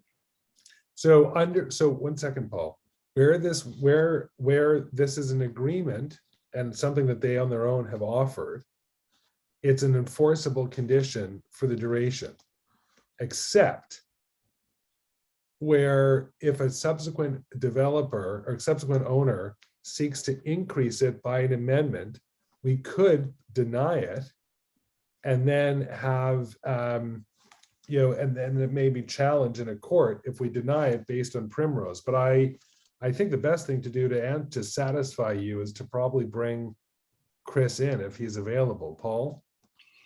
I don't recall any of the cases being a case that's brought because an amendment to an existing list of conditions has been denied. They've all been initial petitions. It seems to me that if we set out the conditions that includes 115 students maximum, and it's not appealed, and we go down the road 5-10 years, and it's sold 20 years to a new childcare center who says, I can fit another 10 or 15 students in there and I want to get rid of that. I think our conditions have been accepted by the original developer, and the subsequent buyer is stuck with it. I don't think the courts would say that a condition that was not challenged as unreasonable at the time that it was set can be reopened many years down the road. I agree with you, Paul, very much on that I point. totally want to agree with you. I mean, that's why I'm saying this is really important to me, because that was my expectation, 100%. Yeah. But So I'd love to hear Chris Heap tell me that we're all right. Alex, can you bring Chris in, please? I don't disagree with you, Gene. Sure thing.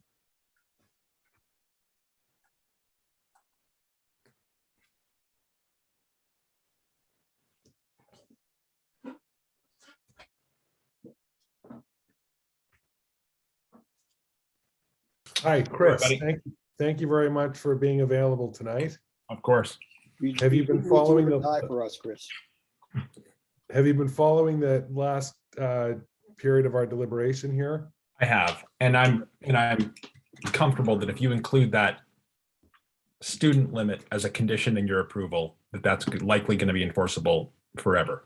When I discussed it previously with Adam, I did, include the, I think, slight caveat that if somebody asks to amend that condition 20 years from now, and the planning board denies that requested amendment, there's a chance that they could file an appeal. I don't like the new owner's chances in that appeal, but that is something that could happen. But so no, if you include a condition and 20 days go by without appeal, and that decision and that condition become final, I think that's as comfortable as the board can ever be that that's going to be enforceable going forward. So you don't think that it'll be a survivable appeal? They always have the legal opportunity to do it, but you don't think that it's a likely outcome? I mean, I don't think it's likely that they would win that appeal. As I tell my clients, anybody can start a lawsuit. I understand that, but the question is, well, what are your chances of winning? Right. I understand. I guess what worries me is when Chris says on Primrose 2 ruling that ZBA can't limit the number of students. that could be enrolled at a facility. Are you saying except where it's been proposed by the applicant? That was a contested condition that the applicant saw fit to appeal to land court. So there was no agreement between the applicant and the zoning board of appeals in that case. Where the applicant is volunteering to limit the occupancy to a certain number, if there's no reason the board can't capture that in a condition that would be enforceable going forward. That's what I thought. Thank you very much. Maybe you calm me down here. I was quite a lot concerned about that one. No, I think that should work fine. Okay. Dean? And I'd like to ask Attorney Heap for a clarification on the case of trustees of Trust College versus Medford. I believe that is the case that Paul Alpert was reading from just earlier at this meeting. Is that right, Paul? It was that Tufts case. Yes. But your summary of the Tufts case, and that your summary in general, very, very helpful.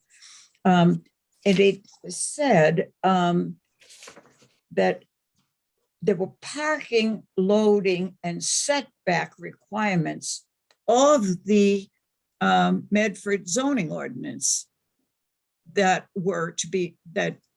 the city wanted to apply, that were objected to. So it wasn't something that just came out of a site plan approval where they thought, well, we want larger setbacks or more parking. It was that they wanted compliance with the Medford ordinance. Is that correct? That is correct. And I think that's an important point. And I think that is a point that is true of not just Tufts, but I think just about all, if not all, of the other cases that are included in the outline that I sent to you guys. All of these cases tend to deal with objective dimensional requirements that are contained in the zoning bylaw or the zoning ordinance. So in other words, and whether you can apply them or not. Correct. You two do. Right. Okay. Thank you for that clarification. Well, while we have Chris, let me just ask you, do you view the requirement that you can't have two non-residential buildings on a residential lot to be one of the requirements that we can enforce?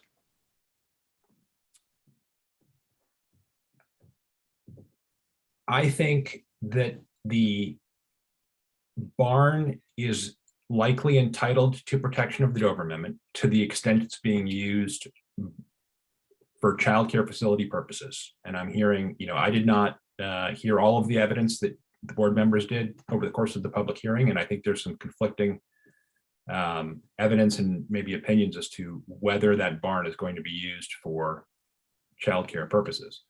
If it is, then, I think it would be difficult for the board to tell the applicant to tear the barn down. If it's not going to be used for childcare, then I guess I'm struggling a little bit with how the barn is protected exactly, other than maybe as an accessory to the childcare use, which might be allowed not protected by the Dover Amendment, but allowed under the terms of the town zoning bylaw, given the provision that Paul cited on page 33.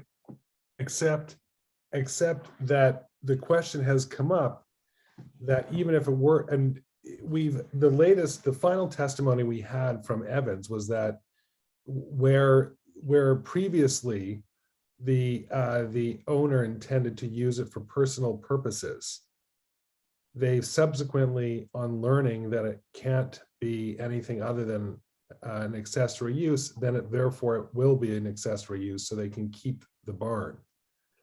And but the question has come up as to what is that standard of accessory, because it has not, we have no evidence from the applicant to demonstrate that a building of this size is customarily used as a second building for a daycare center. We have no evidence to that. And that seems to be one of the tests in our own definition. The other question that has come up is the question of bulk. And that in the event that a building of that mass combined with the 10,000 square foot mass of the other building is too much bulk and way, for the site. I mean, if you look at any other of the footprints on the buildings around here, outside of Temple Aliyah, you don't have one building 10,000 square feet and another building that's 4,000 square feet. I don't see anything like that around here. I see some separate buildings, but those second separate buildings are not remotely in the same proportional size. You should see the building that Gene referred to where they're building the new barn. I did. By the way, I did. It wasn't so long ago that was a ZBA application that we reviewed. And approved. I recused myself because I'm an abutter to an abutter. Huh. And my recollection is that they didn't go to the ZBA and said they wanted to build a barn. They went to the ZBA and said they wanted to build a 4-car garage.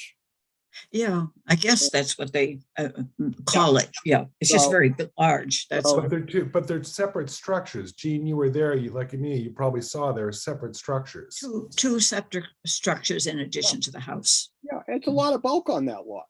Yeah, But there Yeah, it but is. it's also set all the way at the very back of the very back of the lot.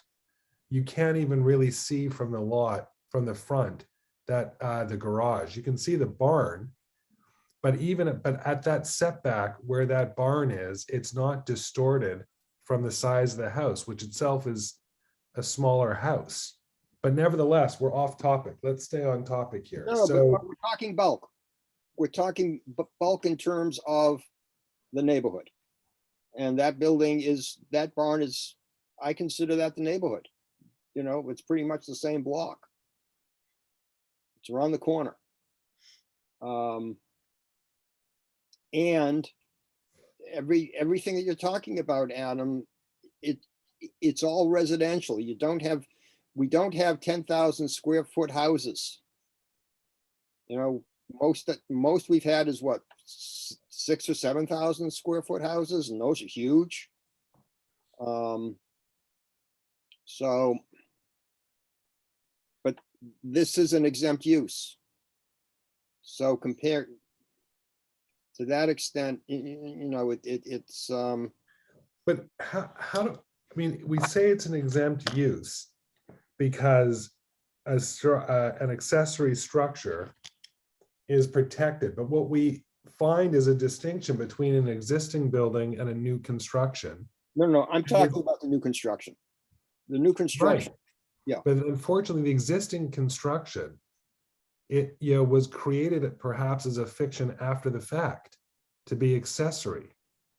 Like Marty said at the outset, for 6 months into the hearing process, that barn was regarded as a personal property of the owner and not the operator.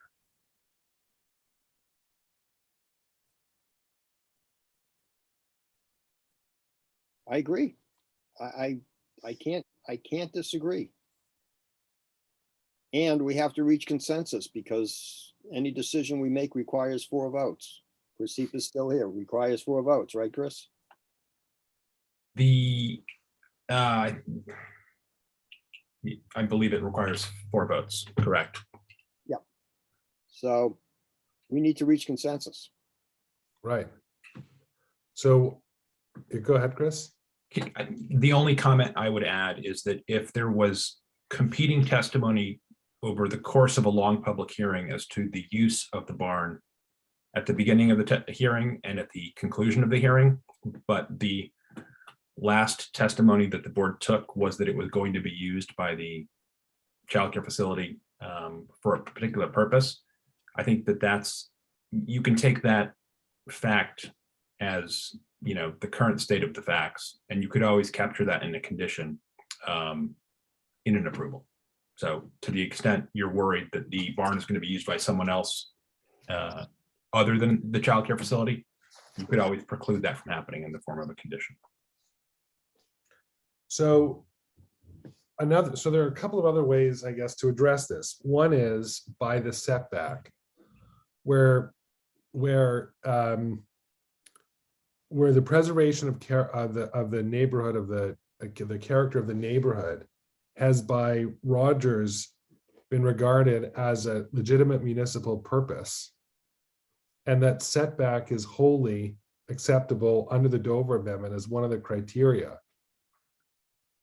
We could potentially be silent as to what they want to do with the barn. They have the option of including the barn as part of the structure, but we could set the building back in keeping with the temple because it's the most analogous use. And if they want to keep the barn, they can. I don't see a problem with that. Oh. Well, if I speak, if the issue is that a barn of that size, even if it's used entirely for storage, or just left vacant to the extent it's not used for storage, by the daycare center, is unnecessary bulk. And we back up that argument by saying, originally the daycare center was going to be built and they weren't even going to use this barn. So the idea that they really, really need to use it was just sort of made up. If we go in that direction and say, because the entire project is too bulky, the barn should be demolished, I could go along with that. What I cannot go along with is that necessity to move the building back. Almost twice the required frontage, the required setback for this zone. I fear that that requirement would not held up in court. It's not like suppose they propose 20 feet and our requirement is 35 feet. Well, of course, we can require the 35 feet and it would hold up in court because it's protective of the neighborhood. But to say the requirement is 35 feet, they're going to 64 feet and we want it to be 200 feet or even 130 feet, I fear that it will not hold up. And I also fear, if this is appealed because of a condition that the applicant does not, challenges, it's going to be very costly for the town because it's between us and the developer. If we go forward with something that the neighbors think we shouldn't have decided that, and they appeal it, it'll be between the developer and the abutters and their attorneys. I don't know if you agree, Chris. I know in my experience as town council, we generally stayed out of the fight. Let them fight. Why should we incur any expense? So I'm trying to protect the town from getting involved in all that litigation that I fear we will not win. So I'd go along with tearing down the barn if we legitimately think that is not a legitimate accessory building and it is too bulky. But I don't go along with the setting back the building. So if the reason for removing the barn is to set back the building, then as far as I'm concerned, the whole thing is illegitimate. Paul? I'm going to disagree with Jean because I'm staring at the plans here as we're talking. And to me, if this building is staying at 64 feet, I don't see where it's reasonable for us to force them to remove the barn because it's set back considerably from that building. They've got the parking. I don't think we have a legitimate reason. I think it's unreasonable for us, if this building isn't moved back.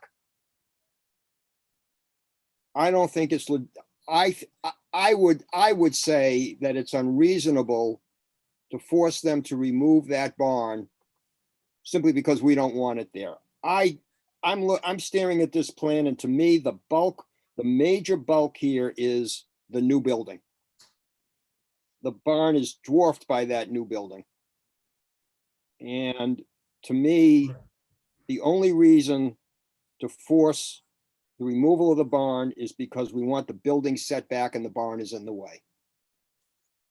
And I've said this before. I've probably said it in a public hearing record. I'm a lawyer. I'm a practicing lawyer. I don't fear litigation. I have never had a problem with the town spending money for legitimate legal services. And I'm not going to walk away from something because I'm afraid of litigation. You know, litigation is there because there's a dispute. And I think this would be, you know, if somebody wants to appeal, it will be a legitimate dispute. We're not being frivolous. We have, as I read from the Tufts case, that preserving the character of the neighborhood is a legitimate municipal purpose. We have the design review board agreeing in writing after 3 different hearings that they don't see this building as necessarily fitting in with the neighborhood, with the character of the neighborhood. And so they say, why don't you move it back? That's in the design review board. Move it back. And the developer here, crickets. Or include it. They also gave that as another option too. Yeah, so, you know, yes, they could appeal and they could win. I think it's money well spent, even if the developer wins. Because I think we have a legitimate reason to say 35 feet, 64 feet doesn't fit into the character of the neighborhood. We have a bylaw that says that on site plan review, we can consider the character of the neighborhood and preserve the character of the neighborhood. That's what we're doing, preserving the character. Upheld in Rogers. Pushing this building back. Upheld by the Rogers court. Chris? Yes, and I'm willing to somewhat compromise by saying, leave the barn, put a 5-foot walkway between the barn and the building, push the building back so that it's 5 feet from the barn. We'll have frontage at about 130 feet.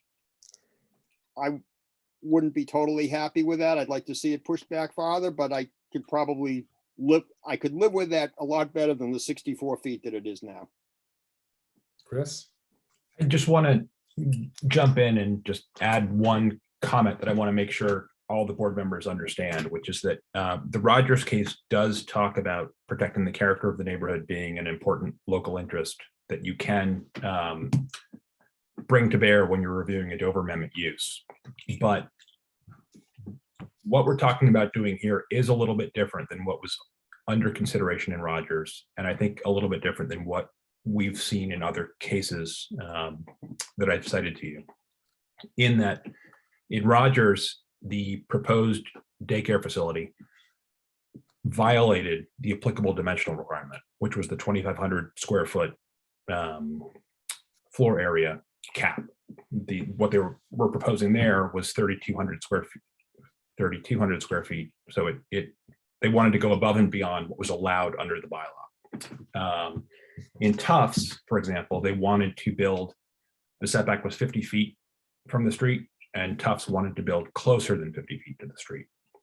So we're talking about applying a site plan review criteria here in terms of protecting the character of the neighborhood and looking to push the building further back than the baseline setback requirement, but which I'm not suggesting the board can't do, but is something that you have not seen in the case law previously. So that is An important distinction. the requirement that we're applying here from our zoning bylaw is of a different character than the dimensional requirements that you typically see discussed in the Dover Amendment case law relative to childcare facilities.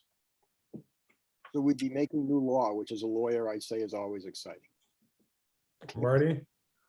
Yeah, I appreciate what Chris is saying, but I sort of feel like, Paul, so what? So what? I mean, that's what makes a good case. Yeah. I would like to discuss process for a minute. I'm wondering whether, as we go through the list of conditions that we want to apply, if we might be content to do something like have a majority vote rule here among us, so that our vote on the conditions doesn't necessarily need to be unanimous. Then when we get to the final vote to grant a permit, which of course we won't be doing tonight because it'll be drafted and we'll vote on that at our subsequent meeting, then that's when the supermajority rule applies, just as a way of moving forward in this process. So that way, if we have less than a majority on each, in other words, we have less than 4 votes on each of the conditions and the relief that we're seeking, as we lead up to the decision, how do you resolve the decision? Basically, the minority concedes to the majority, I believe is what I'm hearing Gene say. That's exactly right. So if we don't in the first step have consensus, Gene, on the barn and the setback and other conditions, you're prepared to change your vote and grant that relief that you formerly opposed at the time of a vote on the decision? Well, that's right, because otherwise, what is the outcome? The outcome is we simply deny the permit, which we can't do anyway. So it's almost like you just have to do it, you know. And I'll state for the record that if I'm outvoted 3-1 on any of these conditions, I'll change my vote to make it 4-0. After trying to change our minds.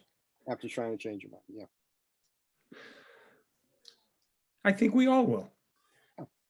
I expect.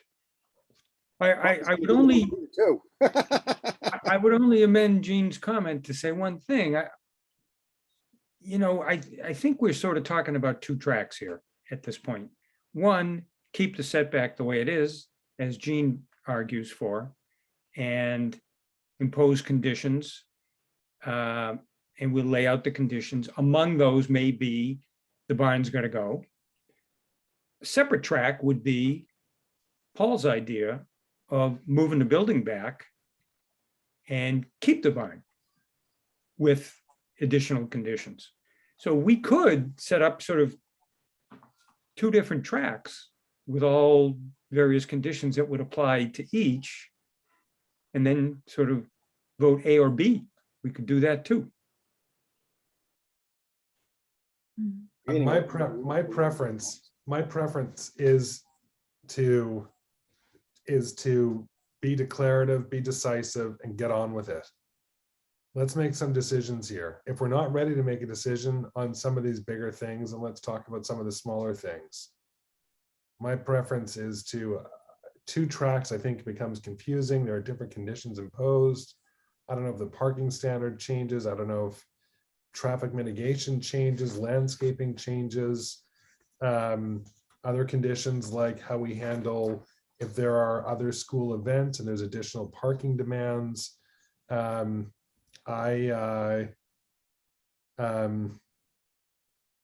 preference is to resolve the bigger issues and then move forward and decide everything else. If we can. If we can, that's my preference too, but my suspicion is we may not be able to do that, but we can try. So Marty. Mr. Yes. Chair, could I just plead for a 5-minute break? Yes. Thank you. It's nine, we'll reconvene at 9:15, folks. Thank you. Thank you.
Okay, all done. I might have difficulty getting the sound on here. So I might need your help. Because I can tell this is going to go on late and let me-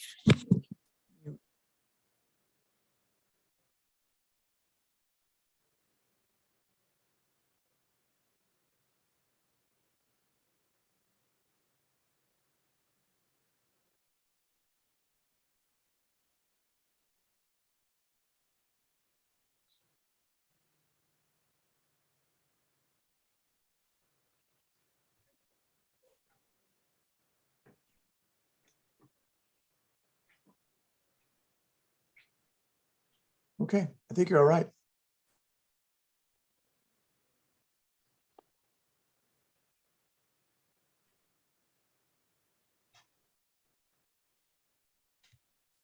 Testing 1, 2, 3, testing 1, 2, 3. I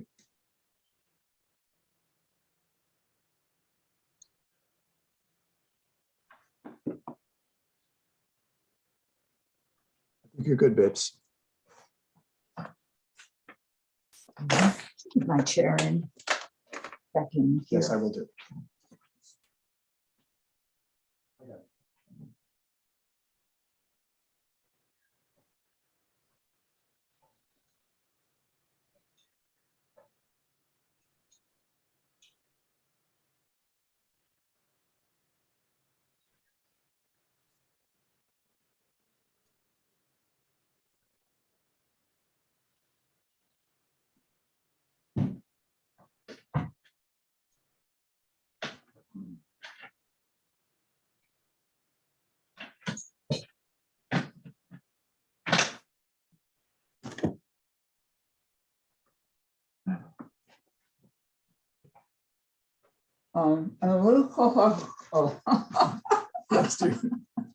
We've closed the blinds over there.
All right, we're just waiting for Jean and maybe Chris and Lee.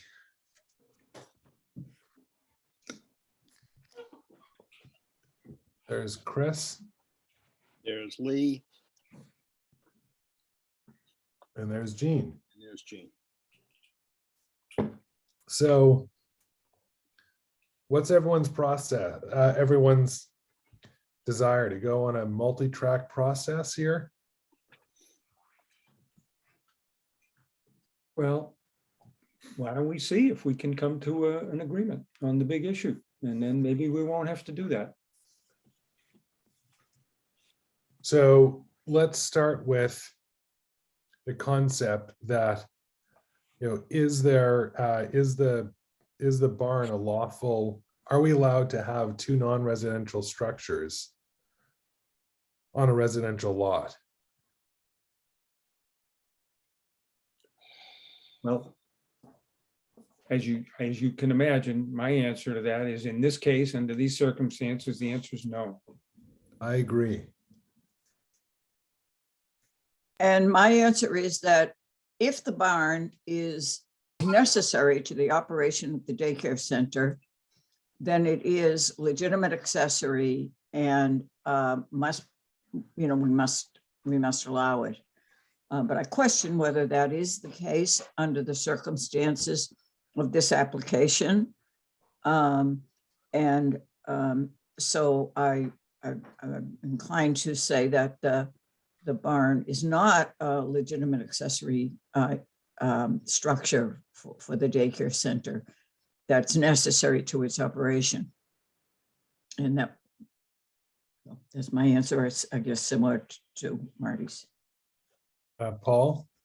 I'm not as adamant as Marty and Adam to say that it's definitely not allowed. I think that to take that position could be seen as unreasonable depending on the circumstances. I agree with Jean that if the barn is a permissible accessory use, then it's allowed, and I think that it trumps the two structures. I think there's a conflict there, and you know, I'm in favor of accessory, but I also agree with Jean that I don't think it's a necessary accessory use. They made it clear that that wasn't the original intent. They were there for a long time. They only made it a storage facility because it became clear that they couldn't have two uses on the property, that wouldn't hold. And so they came in with that. And if you tore down the barn, she'd lose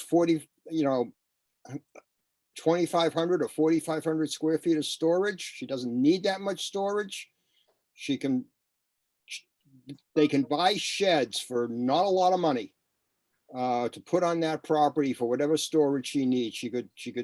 They could easily get 1,000 square feet of storage by having a couple or three sheds to replace the barn.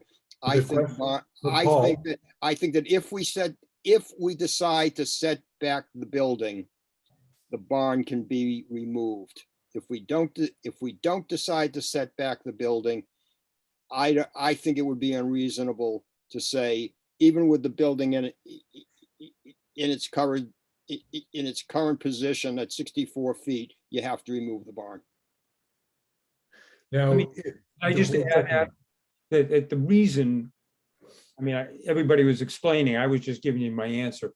So my explanation also includes the fact that I don't believe we have any evidence in the record that a barn this size is in any way customary to a daycare use.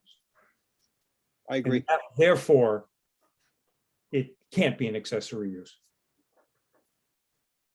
now to the concept of two uses on a lot, Paul, if they have a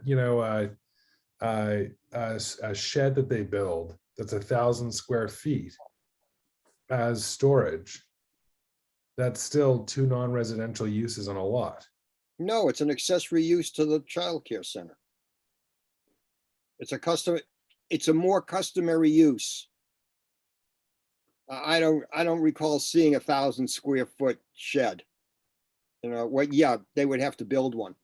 And I don't think she needs 1,000 square feet, you know, but you know,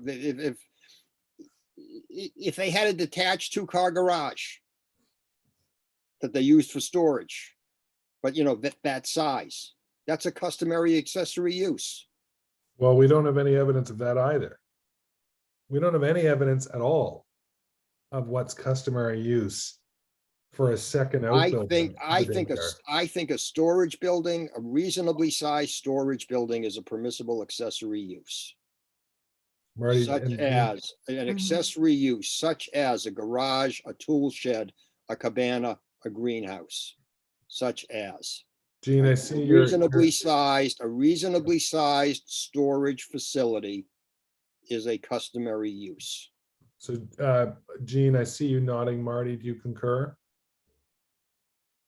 Concur with what Paul just said? Yes. As an accessory building, as a second building. Yes, I could buy that as an accessory building if it's of a size and type that's customary. So now what Evans has presented to us with a cost of more than $100,000, more than $500,000, is to rebuild a building of that size. None of us are suggesting that if the barn comes down, that they would replicate the size of that building. I agree with what Paul and Marty have said, that that if the barn is no longer there, but they do need 1,000 square feet or 1,500 square feet of storage, that they could, that they could have that as a permissible accessory use. Well, I think they could, but I would remind you that my understanding is this childcare center, as designed, was designed to their specs, presumably with all the storage they needed. So, but I suppose I could be convinced. I don't disagree with that. Would we put that as a condition with regard to the removal of the barn, that a storage building of X square feet could instead be constructed per a site plan that would be approved by the planning board, something like that? I would have no objection to that. Mhm. Chris, what do you say? I see you have your hand up.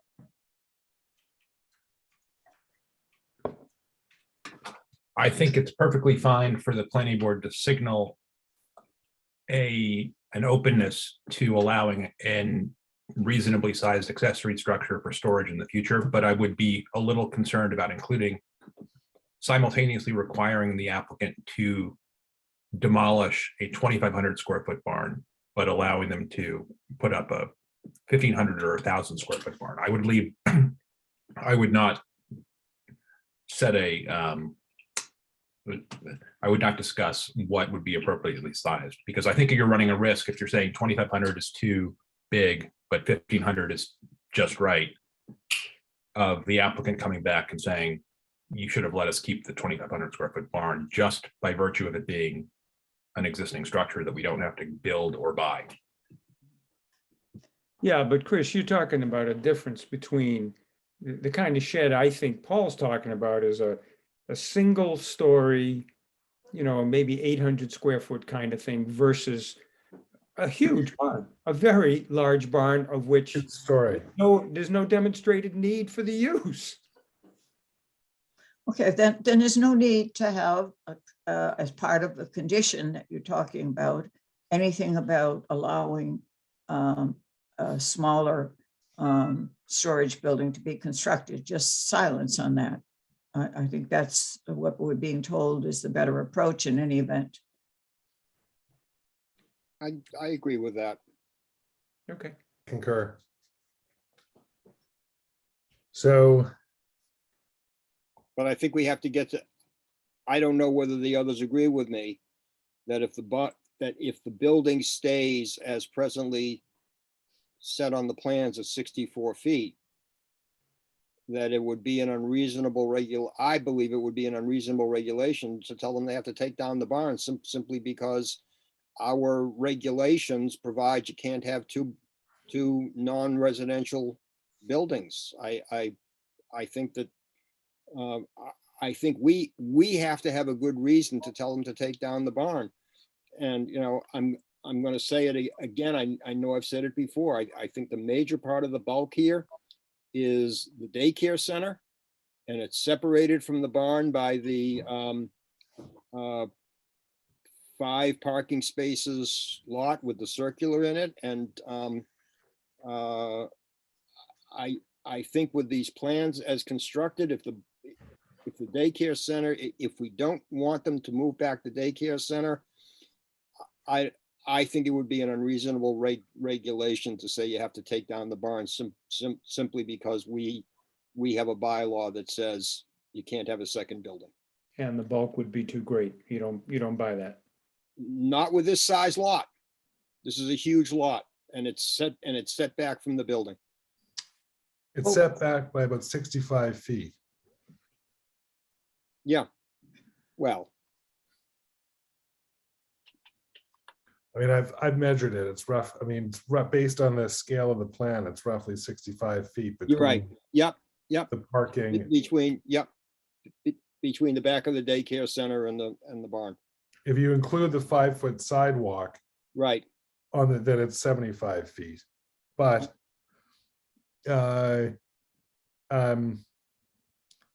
Gene is satisfied with the current setback as is. I am. I understand that. I'm not satisfied. I don't think Paul is. I'm not. Marty, where do you fit on the setback? My preference is to set it back further. Would you agree to set it back to the most analogous use, which would be the distance of the temple next door? Which would require the removal of the barn, you mean? Yep. Or incorporating the barn in the design?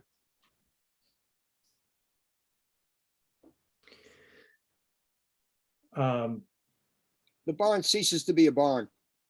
Yeah. You're saying is basically you're taking the outer structure of the barn and preserving it, and taking part of the, I mean, if the barn is 2,500 square feet and the daycare center is 10,000 square feet in terms of floor area, and you're saying push back the building to Temple Aliyah and incorporate the barn into it, you have to cut out a good chunk of the building, and you're not going to wind up with 12,500 square feet.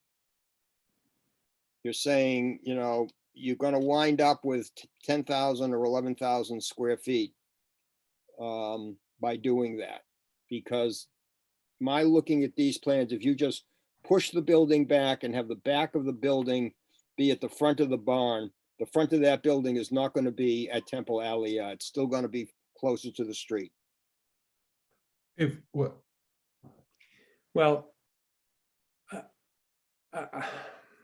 I want the building, I would prefer the building to be set back further. I think that it's necessary that it go back as far as Temple as the temple building is, I don't think that's necessary to satisfy me. But I am also worried that once we seek to move that daycare center building, that the process is going to get very messy. And that's what I was trying to get at last time we met, that I think the process could be very difficult. And would it take more than 3 months to resolve? It might, in which case there's a real problem because I'm not going to be on the board anymore. You mean it So will take us, should that be a factor? what do you mean by that more specifically, Marty? You think it'll take 3 months for us to arrive at a decision? Well, once we say move the building, they're going to have to do some re-engineering, draw new plans, submit them to us. We're going to have to approve them. There might be difficulties. I don't know. That's going to take time. So Chris, do we need Marty to do that, or can a new member of the board be, because we will have already issued the conditions? Yeah, I think in terms of process, with a site plan, there's, I think, a couple of different approaches you can take. You can approve, the easiest, obviously, is to approve the site plan that you have in front of you. That's easy. They can take that site plan to the building commissioner and pull a building permit after the appeal period runs. If you want to require the applicant to make changes to a site plan, you can write a decision that describes those changes in hopefully some great detail so that the applicant can make all the changes you've required of them and put them on a new version of their site plan. But I think for what is effectively a by right use, you must draft a decision that they can make the necessary adjustments to, and then go to the building commissioner for a building permit. You can't, I don't believe you can require the applicant to take your site plan approval decision and come back to you in 3 months for a new hearing and another level of review. What you issue must effectively be an approval that the applicant can go take for purposes of applying for a building permit. But we can go so far as to review their changes to make sure that they comply with what we've asked for, right? I would be concerned if that next round of review involved any kind of discretion whatsoever. So you could draft something that is, I think, requires the applicant to make a change. And if that change has been made objectively, yes or no, I think the building commissioner would be the appropriate authority to conduct that level of review. Any condition that requires the applicant to come back before the planning board 3 months from now or 6 months from now for a public hearing, or any kind of discretionary review is going to be vulnerable to attack on appeal. So I shouldn't be worried about the fact that I'm not going to be on the board in 3 months, is what you're saying. If we draft the appropriate decision. Right. I don't see, if we say that the building has to be pushed back, if we don't approve this plan, they have to reconfigure the parking lot. I don't see where the four of us are going to reconfigure the parking lot for them. They're going to have to draw new plans with a new parking design, which may very possibly have to include new landscaping. Probably will require a totally different landscaping plan. Right. Which Chris says they can't bring back to us for any kind of discretionary approval. You would need to draft a condition describing exactly what it is you expect of the applicant, both in terms of where the parking is going to go, how much of it there's going to be, and if there's any changes to the layout, you would need to describe that too. And you would need to describe in some detail exactly what landscaping you're looking for. And the person that would review whether the revised version of the site plan complies with those conditions or not would be the building commissioner when the applicant applies for a building permit. Jean? Yes, You mentioned, Chris, that the final arbiter of whether the condition has been applied, complied with would be the building commissioner. But could the town engineer, could it be expressly said that the town engineer has to approve the plan? You know, I'm thinking of issues like drainage that might result from a slightly different, from a differently arranged parking plan, and maybe the slopes would be different. And also the fire chief be satisfied, and that sort of thing, the department satisfaction. That's a good question. I think we could get away with that. I think my only, I think that would work, provided that the town engineer is reviewing, you know, the new drainage calculations for compliance with state regulations. And if they comply with whatever those state regulations, the minimum requirements are, then the town engineer would sign off on it, and that would be that. Similarly, the fire chief would be reviewing it for, you know, compliance with the NFPA. He wouldn't be expressing a preference as to whether he might like, you know, one layout better, slightly better than another, based on his discretion. I would say that if it complies with code, that would satisfy your condition. The key element here is that all of the discretionary review needs to be done when you issue your decision. If there's an objective criteria we want them to satisfy when they revise their plans, I think that's okay. But we can't leave any discretion left to be exercised by either the town engineer or the fire chief or the building commissioner. It's either, it's got to be, you know, black or white. Thank you.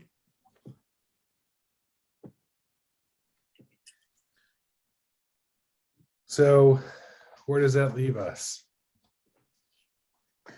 Well, I think we've got basically a 3-to-1 quote vote, which I realize we didn't vote, that Marty, Jean, and I think you, Adam, are satisfied that the barn is not a legitimate accessory use and structure, and it constitutes too much bulk, and we would want to see it demolished. Paul, however, is inclined not to agree with that, but only to the demolition of the barn would only be because it would be necessarily be required. There would be no other way to comply with whatever setback rule the board sets. Am I expressing that correctly? There's sort of a 3-to-1, and that's fine. Why don't we move on and talk about setback? Paul, looked like you had a subsequent thought there. No, I was just going to say that if the vote is 3-to-1, that the barn is not a permissible accessory use, and therefore we can enforce our regulation to say you can't have two separate non-residential structures, and the vote's 3-to-1, I change my vote, and it will be 4-0.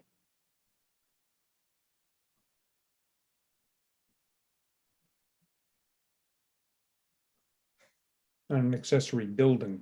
Correct, not accessory accessory building, right. use, it's accessory Right. building. I just made Right. that note myself. Right.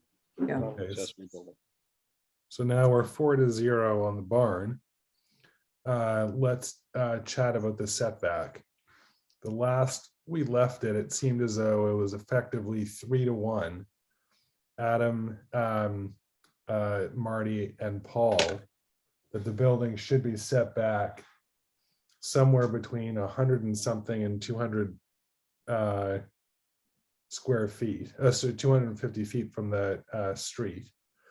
And Jean, you were satisfied at 64 feet in its current Right. form. That's right. If there was to be a setback, Jean, that was greater than the 64 feet, would you want to keep it in line with the most analogous use, or a more subjective criteria of somewhere between 64 feet and 200 feet? I'm sorry, Adam, I don't understand the question. So in terms of the setback, if you were to agree to increase the setback, would you consider setting the building back to the most analogous use in the area, which is Temple Aliyah, which would be somewhere around 200 feet? Do we all agree that the most analogous use in the area and the most analogous building is Temple Aliyah? It's a much larger building than was proposed. I'm not talking about the size, I'm talking about really the use. No, Is but it the the most size goes to the analogous use? setback, Adam. The size goes to the setback. What's a reasonable setback for a building of this bulk? Which is why you're saying that it's less, that it's more than where it is and less than Temple Aliyah, because it's smaller than Temple Aliyah. Yeah, that's my position. I find that reasonable. So on that basis, somewhere around 100 and what were you suggesting, Paul, 140 feet or so?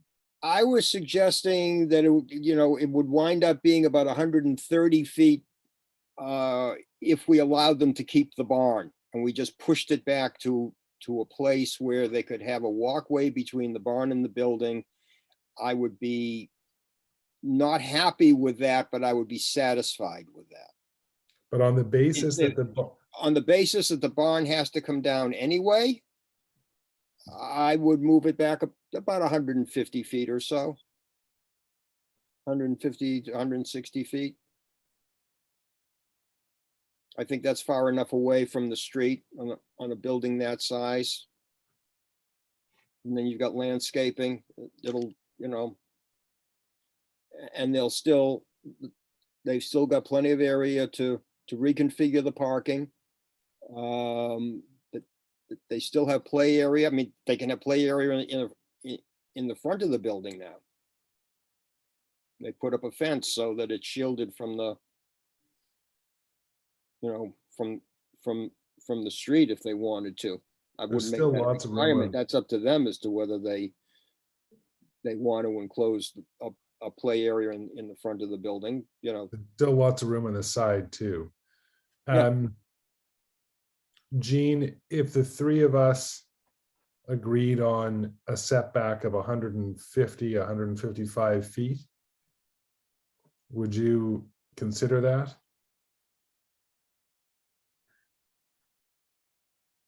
I have a number of reasons for not wanting to change the setback that is proposed. First of all, I think that given that it's almost twice the setback in our zoning bylaw, it would be considered an unreasonable regulation. And then it also, the requirement of moving the building back, unless we say that it should be moved back and to be built precisely as shown on the plan, same circle of cars coming in and out, and so forth, it's just moved back.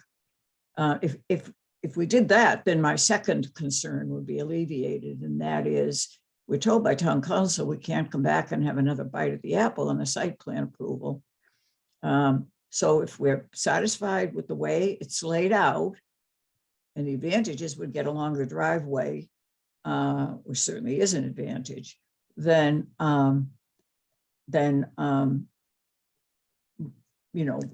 it could be very clearly expressed in our conditions in that manner.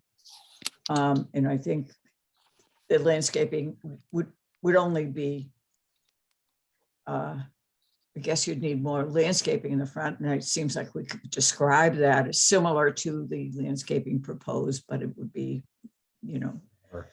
I think we could describe that.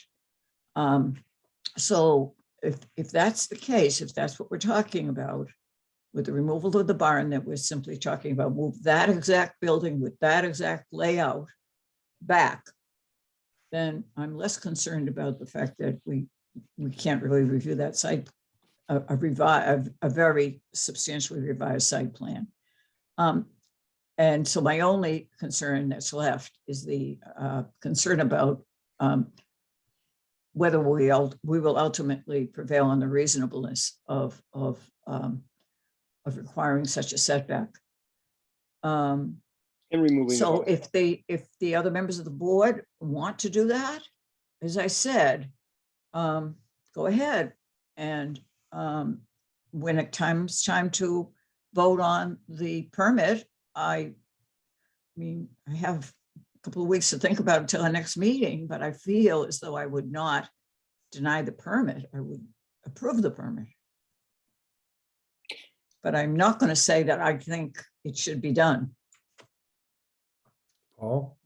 Yeah, I'm staring at the plan, and if the barn is removed, I think what Gene is proposing, there's room there to do it. You're just having a longer driveway, you're moving the building back, you're having a longer driveway, and everything else that appears from the rear, when I say the rear, if Central Avenue is west, then the east.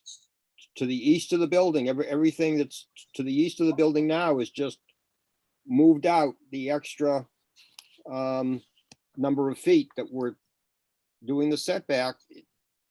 It looks to me like that can be done. I think there's, the lot does narrow as you go back, but it looks to me like there's still enough width there to be able to do that. And an advantage, as I mentioned in my comment just now, is that you do have the longer driveway leading up to the drop-off area. And I've been very concerned about whether there would be traffic backup on Central Avenue, and wanting to focus a condition regarding, police presence to direct traffic, a report from the police chief.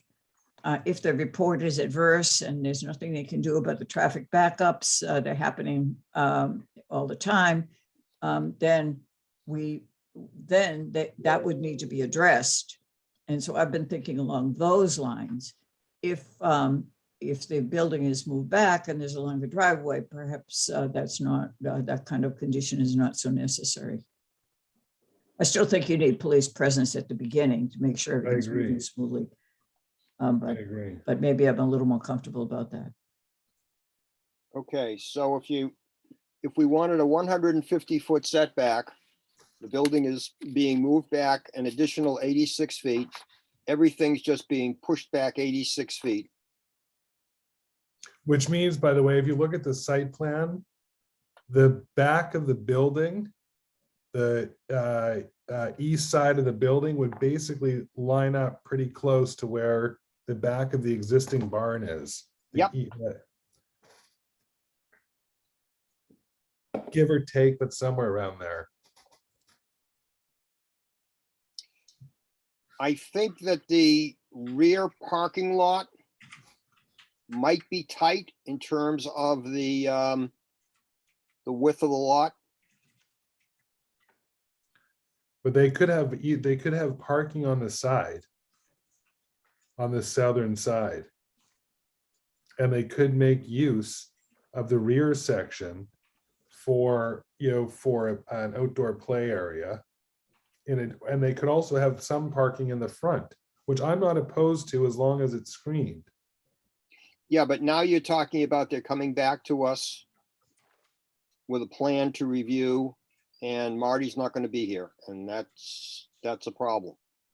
We'd have to have a plan that says that just says you take what you got and you move it back. I see what you're saying.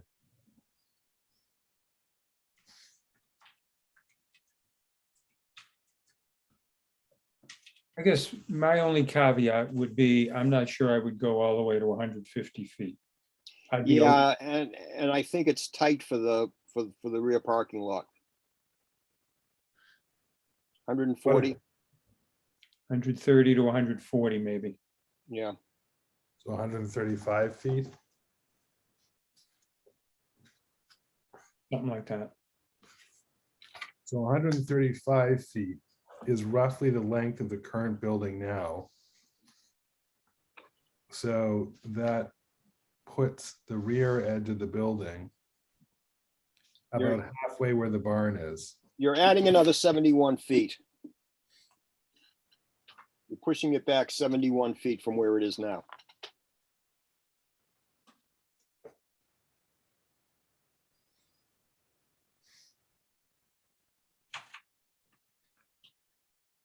Now, can we describe, Yeah, If that we- looks like that'll work.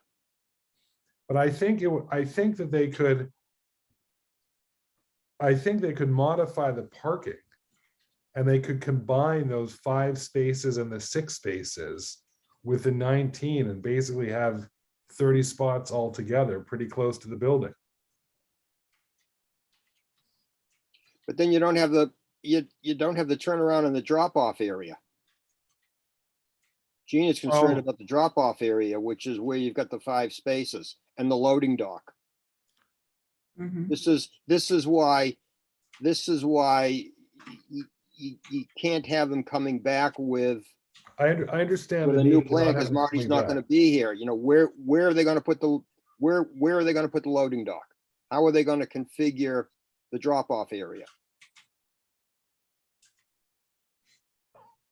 Well, if you just took the whole site plan, beginning where the front of the building is now, and just took your scissors and cut it and moved back 71 feet, wouldn't it still fit? You're saying it wouldn't fit. No, I think it fits. Yeah, so isn't that the answer? Adam is just saying that they could reconfigure the parking. But I'm And they saying, could, I'm saying they could reconfigure the parking. They'd still have enough room Oh, to they do the- could. Oh, yeah. to do the drive, to do that, the, you know, the drop off. They could still have the loading dock. They have a lot of width. When they lay out horizontally, effectively, those 11 spaces, that's a lot wider than the width of the 19 spaces that they have. They could easily combine that. Still have a loading dock and still have a circular drop off scenario. Could but we, how do you do simply say that? that they may do One that? at a time. They may do that if they want to, as long as the engineering, works. Right. Paul? Without our approval? Right. It would have to be without our approval. It would just have to be with the engineering department and the building inspector and the fire department Mhm. I'm enforcing code. I'm fine with that. And somebody please clarify for me, just so I understand what that second option is. So we'd move the building, right now the building is set back at 64 feet. We're proposing to move it back to, I think, 135 feet. So the front of the building, I think, would be, if you look on the site plan on page sheet 3 of 9, Yeah, I understand shifting everything back as it currently presents itself on the plan in front of us, but you talked Mhm. about altering the parking. I didn't quite understand what that discretion was. He's Oh. giving them the discretion if they wish to reconfigure the parking behind the building. He's giving them the discretion to reconfigure the parking behind the building. But retain but retain the drop-off configuration? yeah. And the loading access. So the circular driveway and the loading dock stay the same, but the parking lot at the back can be reconfigured with the 6 parking spaces. The 9 and the Well, 6 can be reconfigured. If you look on the site plan on sheet 3, Yep, I'm if looking you at it. see where it says, where it talks about the barn, and Yeah. north of that, there are those 6 spaces. Right, If you move those 5 spaces to the left of what's currently the barn, that that can work, and you still have enough travel space. And you still have the room for the loading, and you still have the room for the drop-off structure. Okay, you still have to retain the parking where that area where you've got loading and 2 handicap spaces and the drop-off area, that has to remain the same. It does. I agree. So what you're basically saying is they can take the 6 parking spaces that right now are to the north of the barn Mhm. and reconfigure that any way they want with the rest of the parking lot that would be behind the Yeah, those 5 spaces. yeah. I mean, I see it slightly differently, but that's the same effect. I see that if they push all this back a little deeper into the lot, those 5 spaces in the loading works. Yep. With the 6 spaces north of it, with enough access, and with the loading, and with the circular, and with that drop-off design.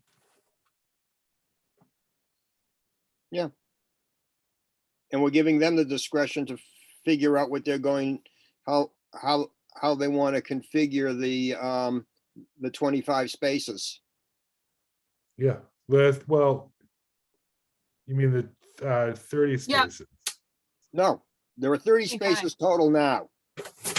Oh, you mean Five- then the 11? 5 spaces with the loading dock, we're saying that configuration has to change because that's where we have the loading dock and that's Yes. where we have, and that's where we have the drop off.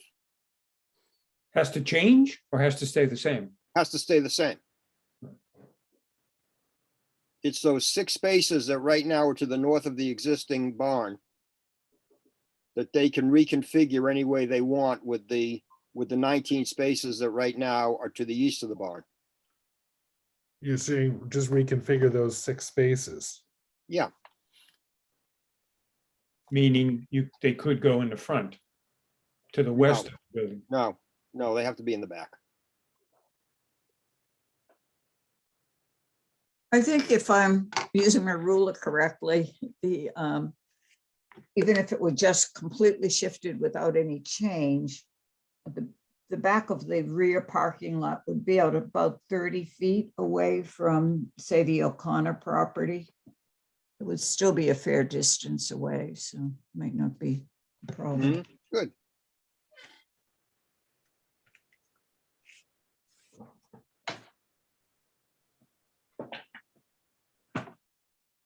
Though it would involve removal of trees, of course. Maybe we want a condition that if any trees over a certain caliper are to be removed, because that was an issue about moving farther back, was that at least that was pointed out by the applicant, because of course they don't want to have to move farther back, is that it would involve removal of large trees. We could condition that any trees over a certain caliper that are necessarily removed because of the relocation have to be replaced elsewhere on the lot. They claim that, of all the trees that they moved on this site already, they were all diseased. Yeah, I happen to, yeah, I noticed that.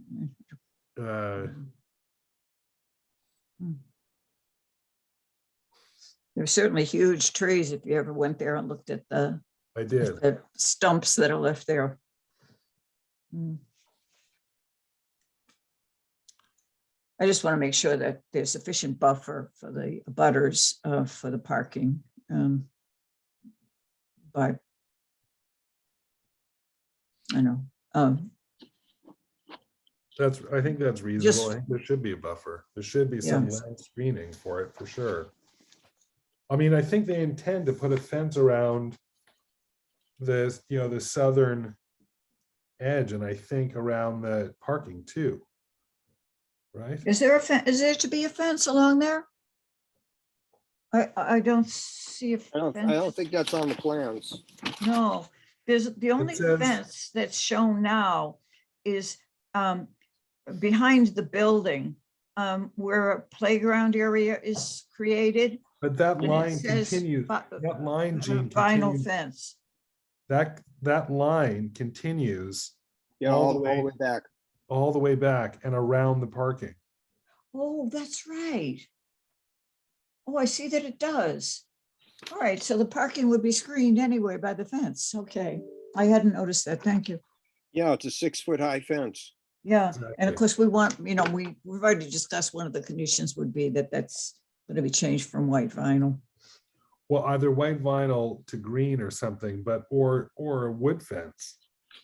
Mhm. So the location of that fence vis-a-vis the building is going to change. And the shape and size of the play area might have to change too. That's right. Why would that be? Well, Yeah, if you move the building back, where's the fence going to be now? There's still quite a bit of space between the fence and the adjacent lot line, isn't there? Should be. Yeah, but I'm saying vis-a-vis the building, the childcare building. Right now, the fence comes in sort of mid-building, Yes. looking east-west. But now, where will the fence come in? At what will be the front of the building?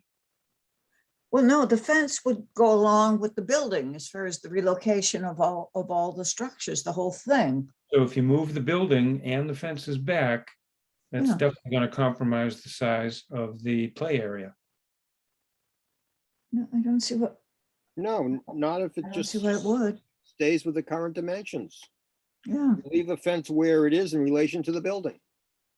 right. It starts basically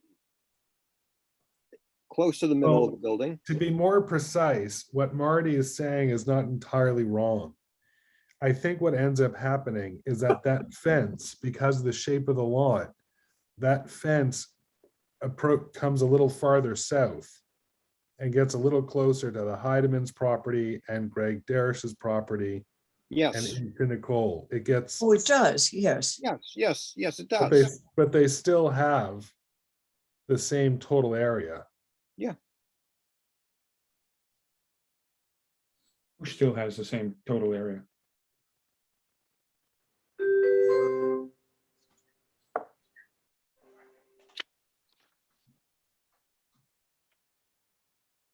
I don't see how the playground is the same size. Looks to me like it'll be the same size. Let me just map it out. I see why it wouldn't be exactly the same. If they size. want to move the fence a little bit farther west, they want to have the beginning of the fence a little bit farther west, I'd have no problem with that. Gives them more playground area. It's up to them. Anybody have a problem if they put a playground in the front? I got no problem with that. That's their, I don't know whether they would see any safety concerns for the children by having it in front. That's why I was saying that, you could put a playground area, a totally enclosed playground area in the front, when I say enclosed by a fence, a 6-foot high Wait. fence. So the No. condition I got no problem with the playground being in front if that's where the childcare center wants to put it. So I wouldn't either, so long as it was fenced safely and perhaps landscaped. just to be clear, I've mapped out the structure of the building, including the fence, moved it back on the site plan. And the new building, just to reconfirm, yes, I'm right. That new building lines up here. The fence. It's the same player. It's the same total area for the play space. I don't see how that could be, but I can show you, it's a little easier to show you physically in person than it would be on the tools of Zoom, but if we could bring, you can sketch it and fax it to me, I suppose.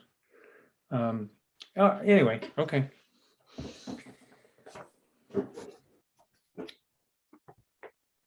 so I think the location of the playground is kind of linked with the interior floor plan. It's relating back to the play space. It's relating back to where the doors have been sited along that elevation. So I none of think the that activities in changes. the interior of the building are integrated with the activities out on the exterior of the building. Correct, but none of that changes, Lee. Lee, Yeah, we're not Marty, changing. the fence is still going to be on the property. It's not going to extend onto the neighbor's property, so.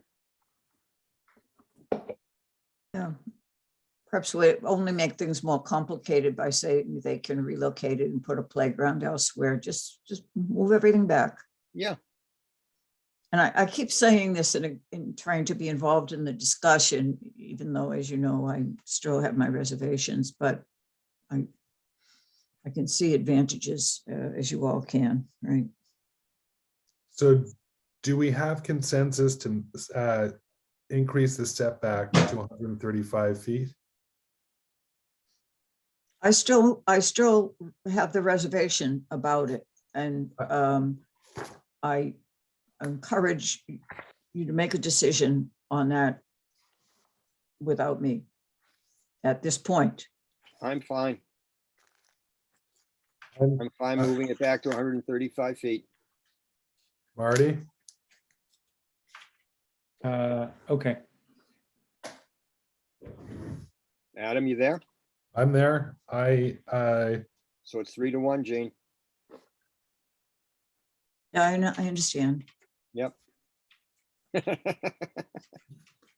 being stubborn, sorry. Why Now, change now? so now, should we turn to some other conditions? I think one of the easier things to pick off would be the environmental impact, which I think we would simply condition on. The parties have already agreed basically that the town will pay for an environmental engineer to survey the site, to survey the site and determine what testing is necessary, and based on the test results, determine what, if any, mitigation is necessary, and that the developers is required to do those mitigations that the environmental engineer recommends. To just adopt the Board of Health recommendation. Yeah, Well, it's not really the Board of Health recommendations, it's going to be the recommendations from the environmental no. engineer. The condition that you're proposing is basically the Board of Health recommendation. Right. Yes. Right. And by the But way, that they're talking about specifically, I believe they're talking about specifically hiring an LSP. Right. So to call it an environmental engineer, let's specifically call it an LSP. What's the Excuse difference me. in the skills? Yeah, go ahead. Lee. I guess before we go too far down on this environmental road, I mean, I know we talked about the setback, but John Diaz, I think, is present in the audience. It might be helpful to get his input on the reconfiguration we just discussed on the parking lot and moving the building back, just to make sure we haven't missed something there. Good idea. Okay.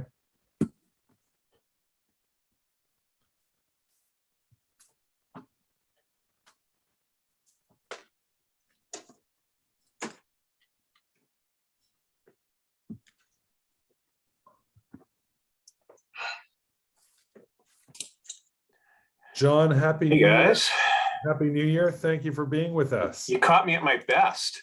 We did. Hold on a sec. No problem.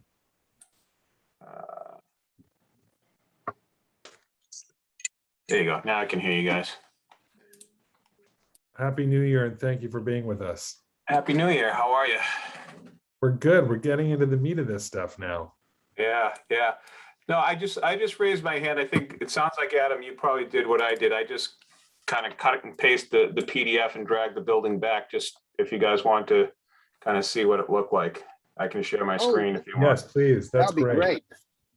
Let's see if I, let's see that, and then. So am I sharing the right screen? Yes. Okay.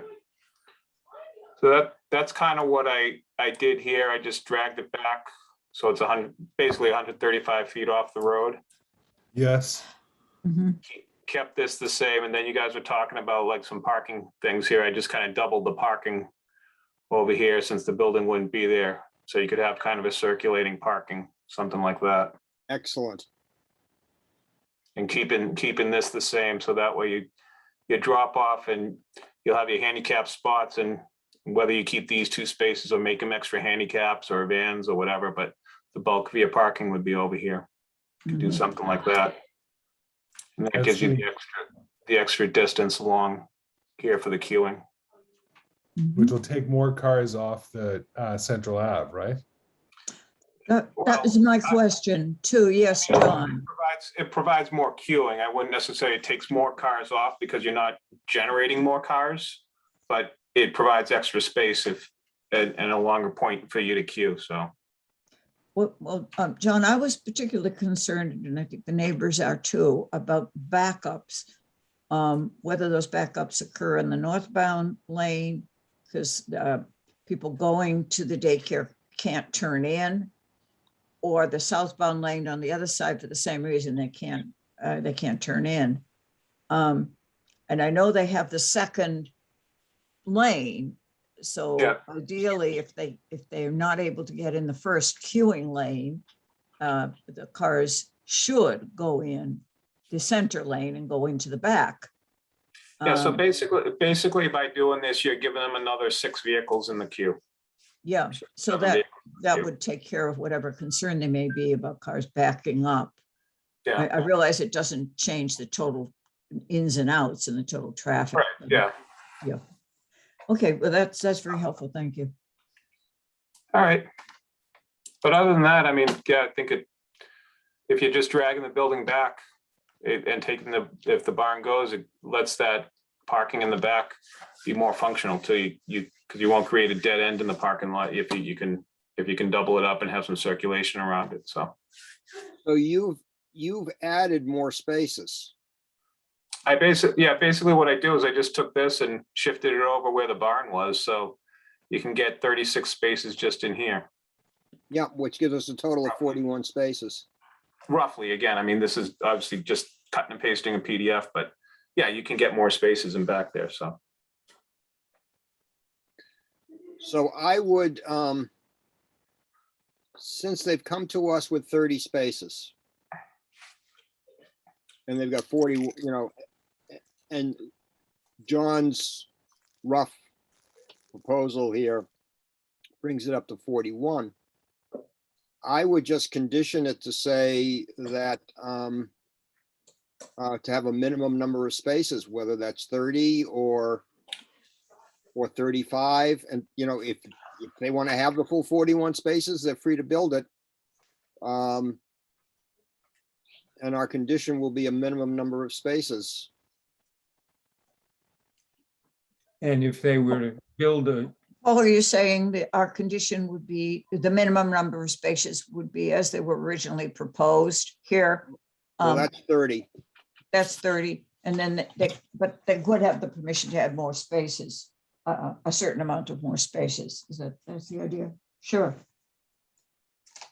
and if they were going to go toward the minimum, I would want, I think, the southernmost spaces to be deleted, to pull the parking spaces further away from the neighbors, the Darrigs and the O'Connors. Right.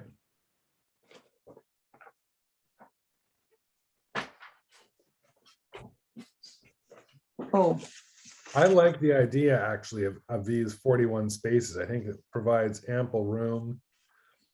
The other thing that we're dealing with parking is, the daycare facility has events with parents.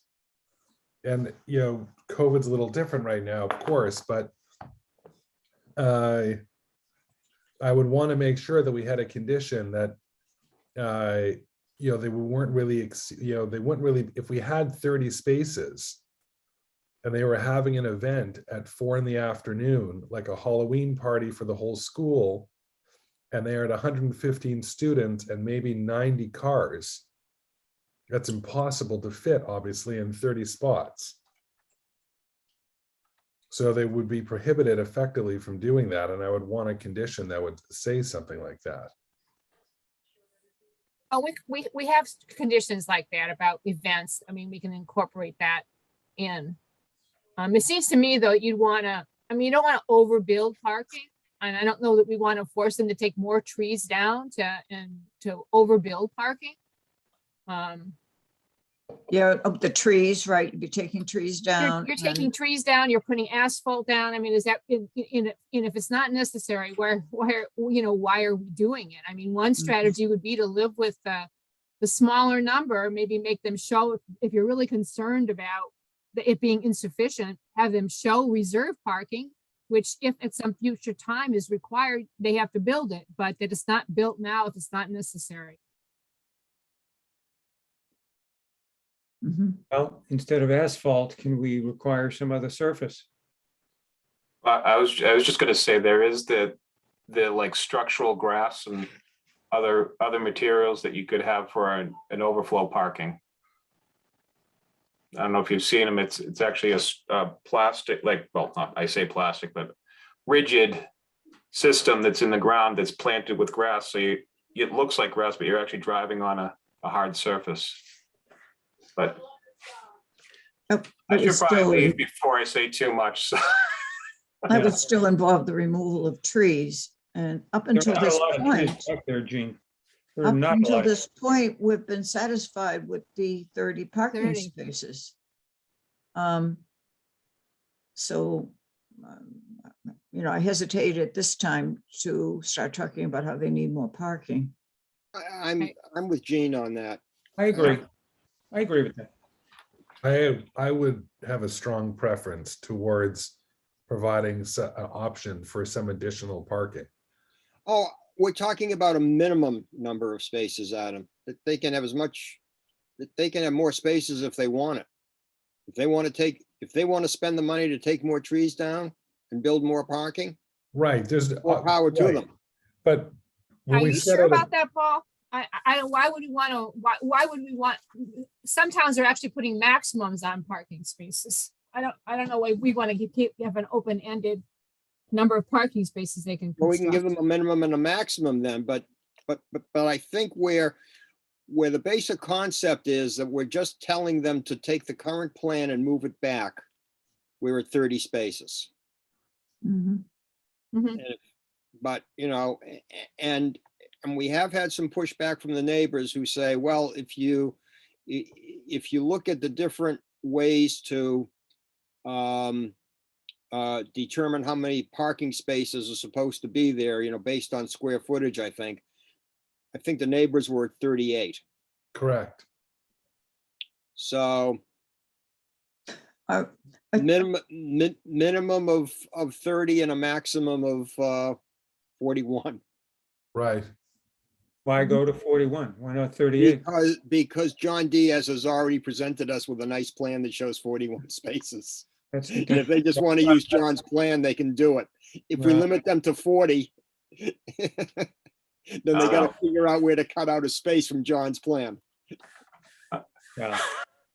Well, I think John's I'm plans gonna is say sketch. goodnight now, guys. I don't think John intended it to be a design plan, but No, John can no, speak no, for I- himself. Marty, what I was just saying? sketched it up so that I could understand what you guys are talking about, and figured I'd raise my hand so you could see it, because it's easier to see something on paper than Yeah. to talk about it. So I'll be on. If you need anything else, just bring me back in, but I'm gonna check out. Thank you, John. Thank you. All right, take care, guys. Thank I you. would You I too. would have the minimum be 30 and the maximum be 38. I don't see a good reason to go to 40 or 41. Okay. I'm fine with that. I'm If it's fine with gonna that. be- if it's gonna be 30, I definitely want to pull the spaces off the southernmost portion of that parking area and definitely landscape it so that there's a site buffer from the neighbors to the south. In addition to the fence. Yes, Yes, I agree and with John that. Diaz's sketch showed the parking area in the rear being moved to where the barn is now. If you simply said everything's moved back a certain number of feet, we're not allowing for that. We have to make sure we use language that either requires that parking to be no farther, like it said, a maximum number of feet from the front lot line. The parking cannot be any farther back than that maximum line, so that the parking does get moved. You know what I mean? To where the barn used to be. Yes, rather I than just understand what you're leaving a saying. big empty place. Right. That's, yeah. And I say that because, I've always been a tree hugger, right? You guys know that. And I don't want them to be just moving the parking back and unnecessarily into the area that's treed. And also I agree with Marty about trying to reshape that parking so that it doesn't go any farther than the originally proposed parking to the abutting lot lines. to the south, right? What about lighting? Yeah, let's talk about lighting. How has that been left? We need a revised plan on the lighting. The design review board has some suggestions on how the lighting needed to be changed, and it has not been reflected on these drawings. So who is competent to review that revised plan and make sure it meets certain standards that we expressly set out in our decision? I would say the design review board and the engineering department. Mhm. Is the design review board exercising the kind of discretion that Chris said was a problem? He said it was a problem for us, not necessarily the design review board. Okay, Oh, Chris, Go- didn't like that. Go ahead, Chris. No, it's a problem for anybody to be exercising discretionary review of the plan after you issue your approval. Okay, So if you're saying that they need to meet some standard, and that's fine. But if the question is, do they like it or not, or want to improve it or not, that's going a little bit too far. I stand corrected. Thank you. we did leave our hearing open for the purpose of getting input from the design review board on the lighting plan, did we not? I thought that was one of the express things we listed and said that we needed lighting, yes. Right, Input. Lee. Well, the design review board said, this was basically their recommendation. They said the 24-foot high lights at the north side of the proposed driveway have a long distance between them, which would result in bright and dim spots. And I think they recommended that there be 4 poles, I think, rather than 3. And that the 20 poles, I feet. think, be reduced down to a height of 20 feet. From 25, Okay, that's so right. we know exactly what we're supposed to do here, huh? Okay. Is that new, Lee, or was that in an earlier? That was basically in their, I think, in their last memo to the board, From which August. was in From August. August. But I it think that's never what they said. Let me go on. never was responded to by a change on the plans. Is that right? Pardon me?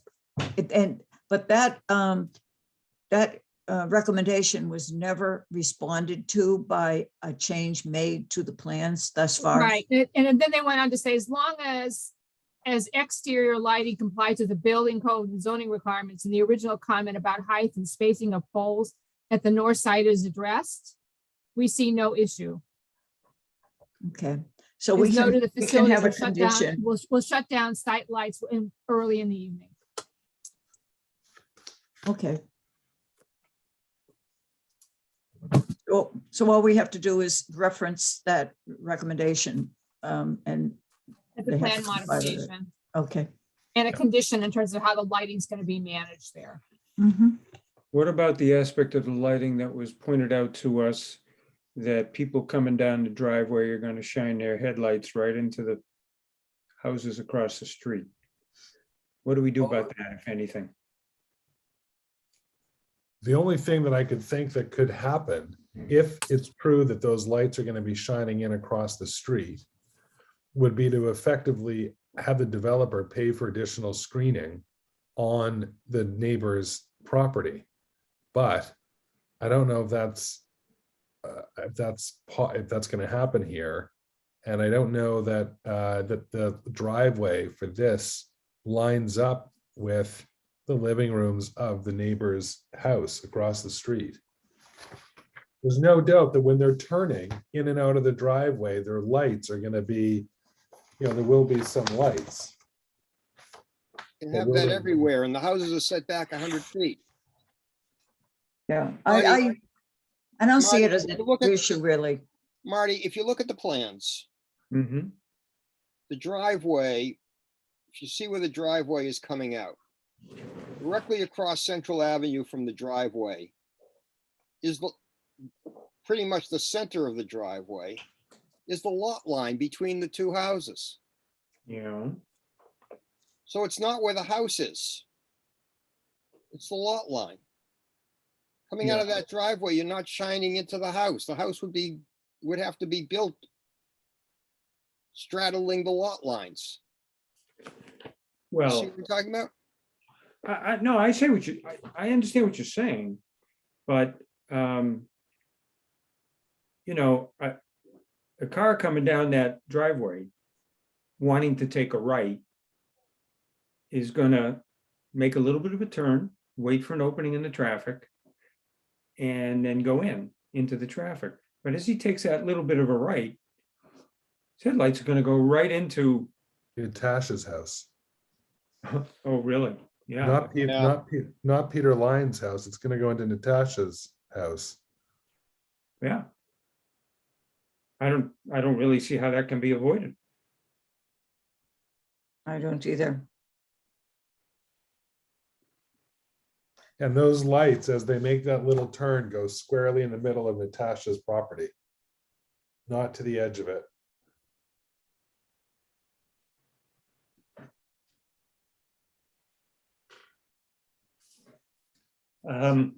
Well, for the moment, let's defer on what we might do about that.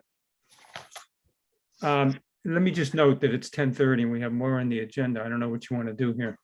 So I'm prepared. So I think we bit off made a number of major decisions here. So I'm happy to stop here and continue with the agenda if Chair Paul, you're open to that. I am. Don't we have very little left? Shouldn't we finish up? What else do we have that we can advise Lee on starting to prepare a decision? The only thing I can think of is snow storage. We want to make sure we have a condition that the minimum number of parking spaces be kept free of snow and snow be cleared. Just some condition like that. Was there anything else? We already talked about lighting. We already talked about the Board of Health report. The fence, we already talked about the fence. And we have a letter about the sewer, about what they have to do. They said they have to pave Central Avenue from gutter to gutter. We haven't talked about the traffic yet and the conditions on landscaping. that. Well, if the setback is done and we have room for 6 more queuing spaces, I'm less concerned about, I had looked at the Newton decision on that huge project. Of course, it's a completely different scale, the Northland project in Newton. But what they did is they had to have a traffic demand management plan. And they had to, if the traffic in and out proved to be more than projected, they had to submit a revised traffic demand management plan and, all this. But I'm thinking if we have the 6 extra queuing spaces, we're just, we don't really need all that. And I was thinking ultimately, well, what is enforcement? And I was thinking ultimately, all we can say that's really clear is if they can't accommodate the traffic and it's backing up on the road, they have to reduce the number of students. Well, we're hearing tonight that reducing the number of students is one of the things that other towns had tried to do that they were told they can't do. And furthermore, on further reading of those cases, traffic is not really, and we can ask Chris to kind of jump back in to verify this, but traffic's not really something that we can necessarily use to diminish, the size of the number of kids. Yeah, there was a case expressly on that point, Adam.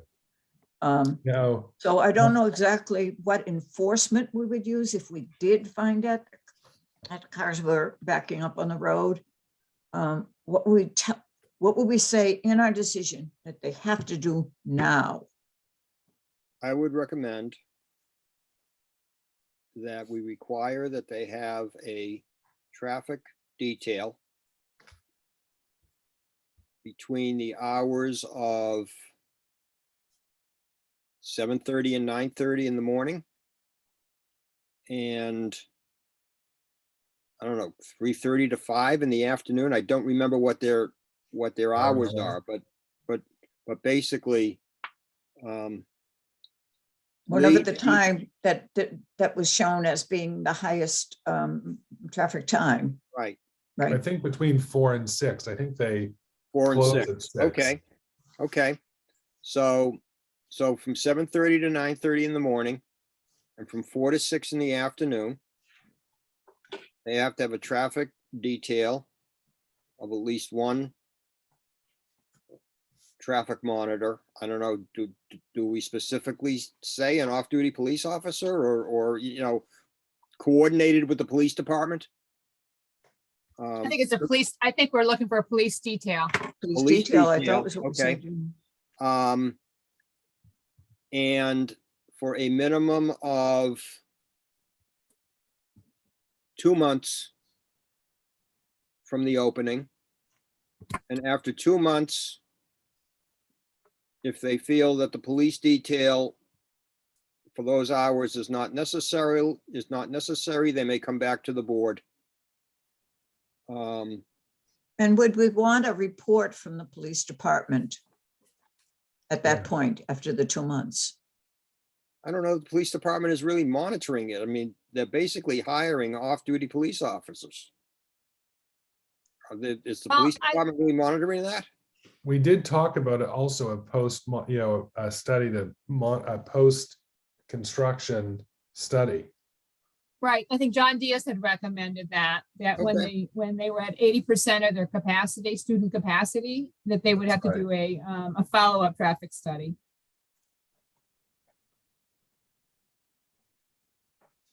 Okay, that's good.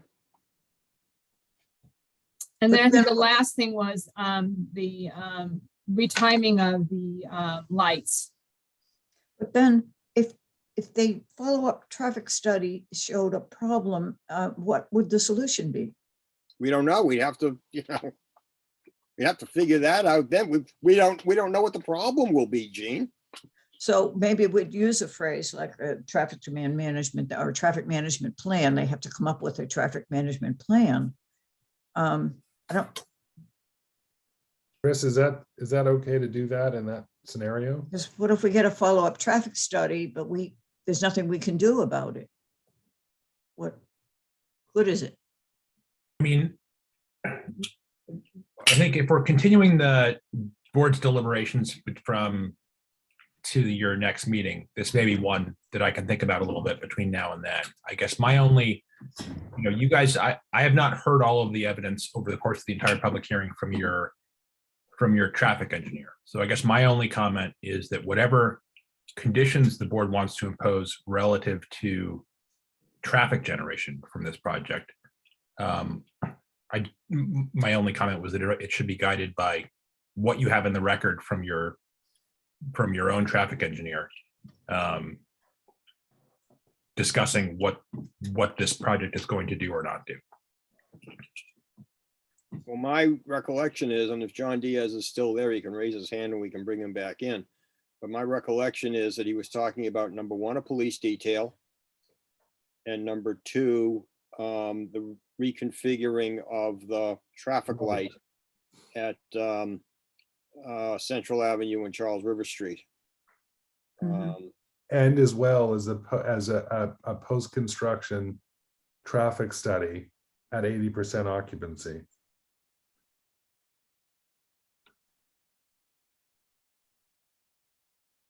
So what can we condition if the traffic study?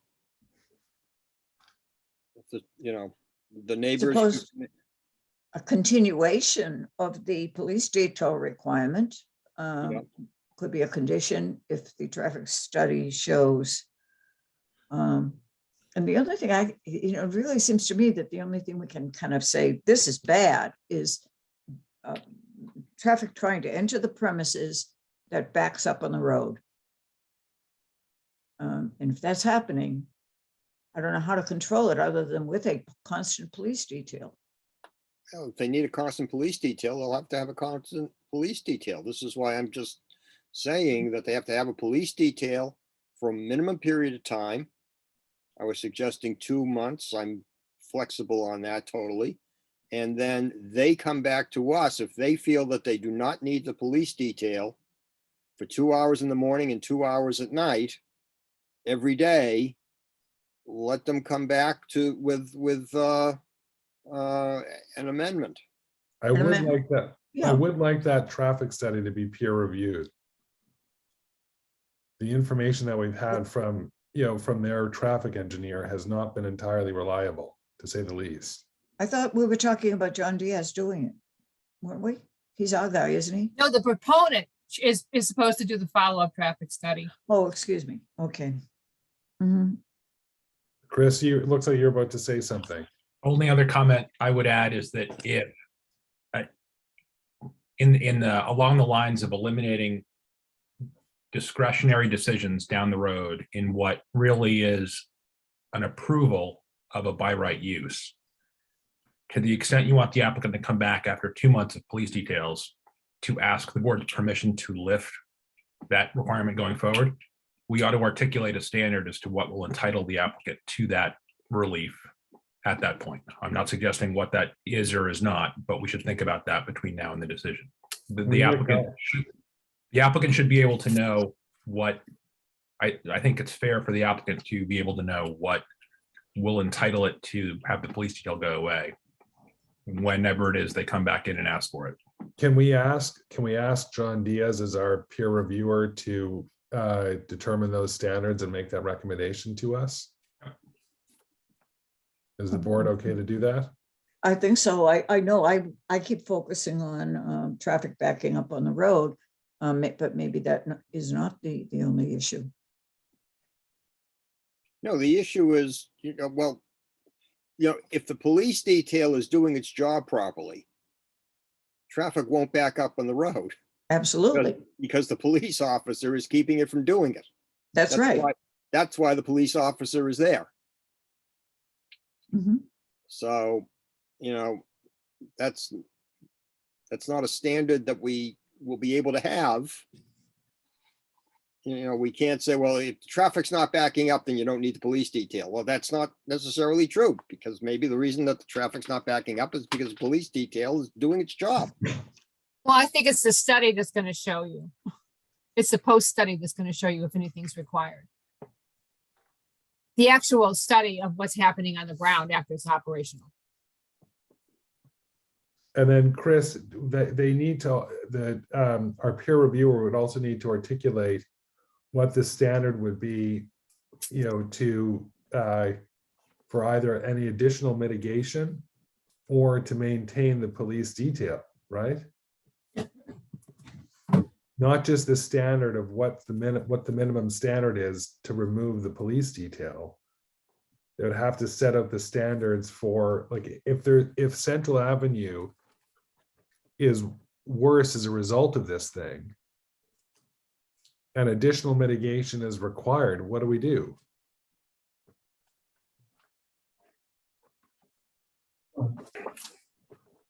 Um,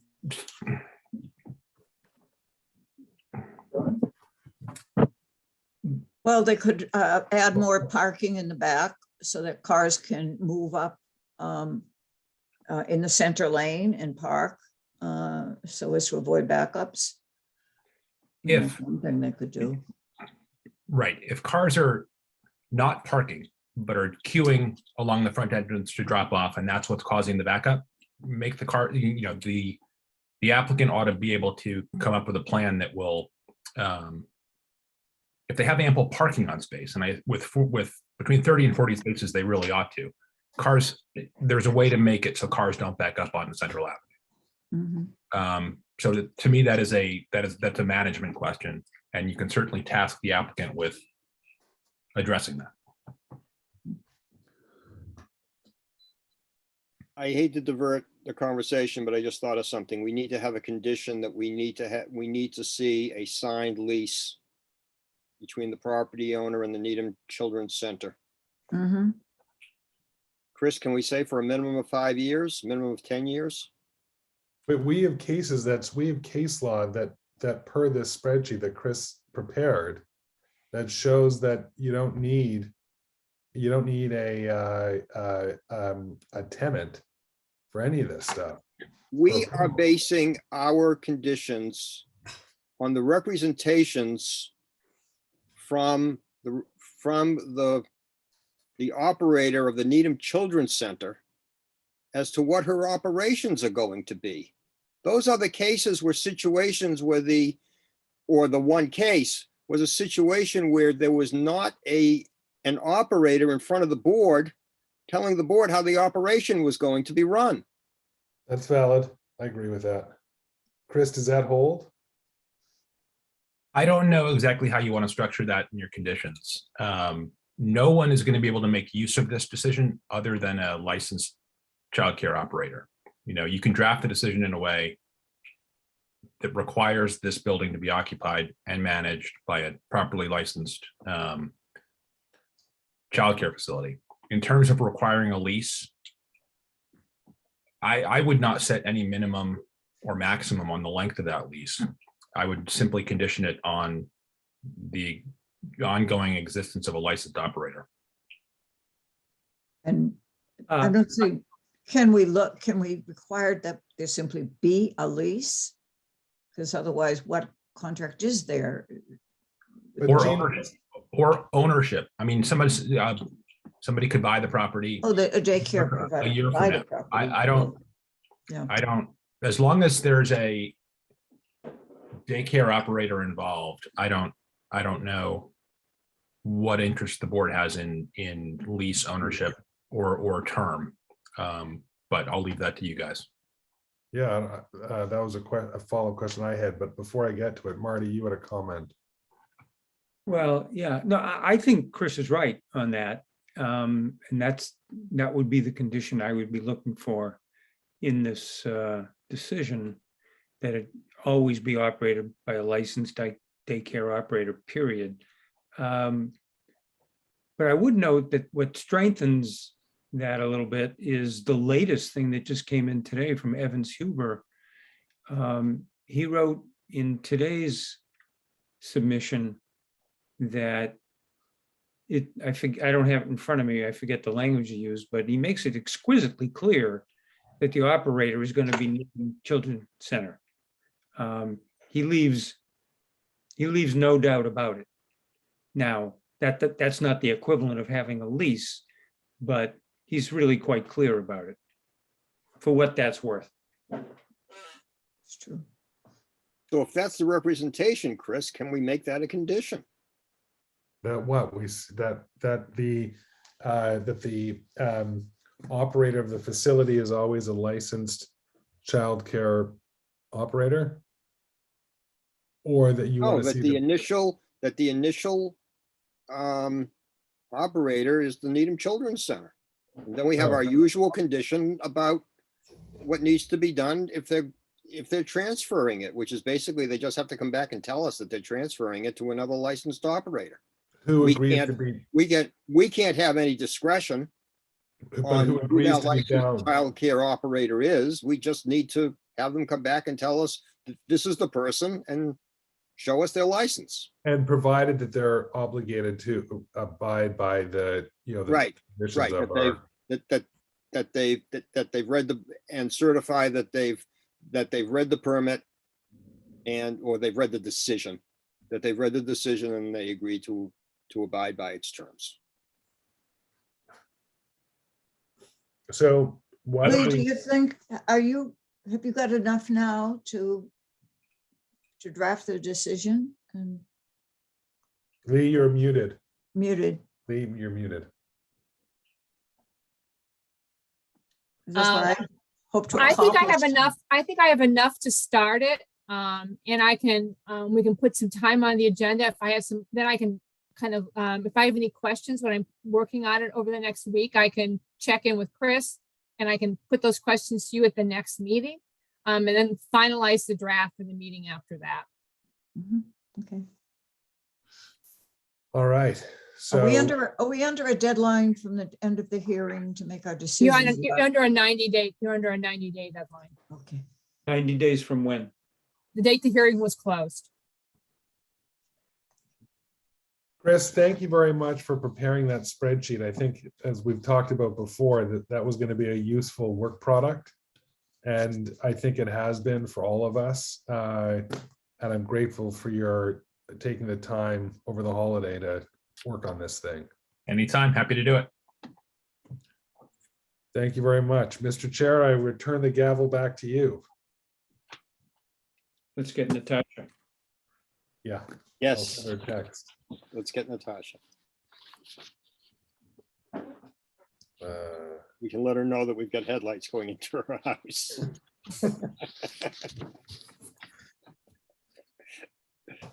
We've got to figure that out, guys.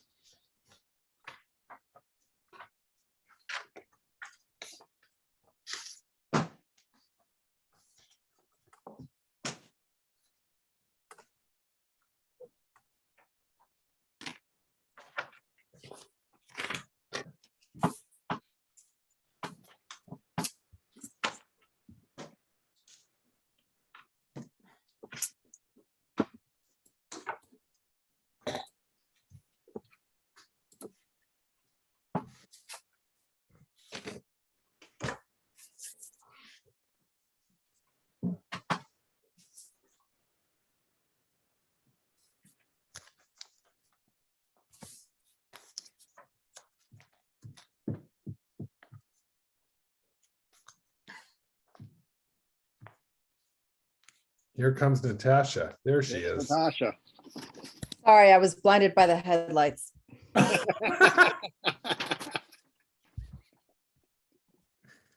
Blinded by the light. Welcome back, Natasha. Thank All you. right. So we are up to consideration of zoning to allow brewery use in Needham.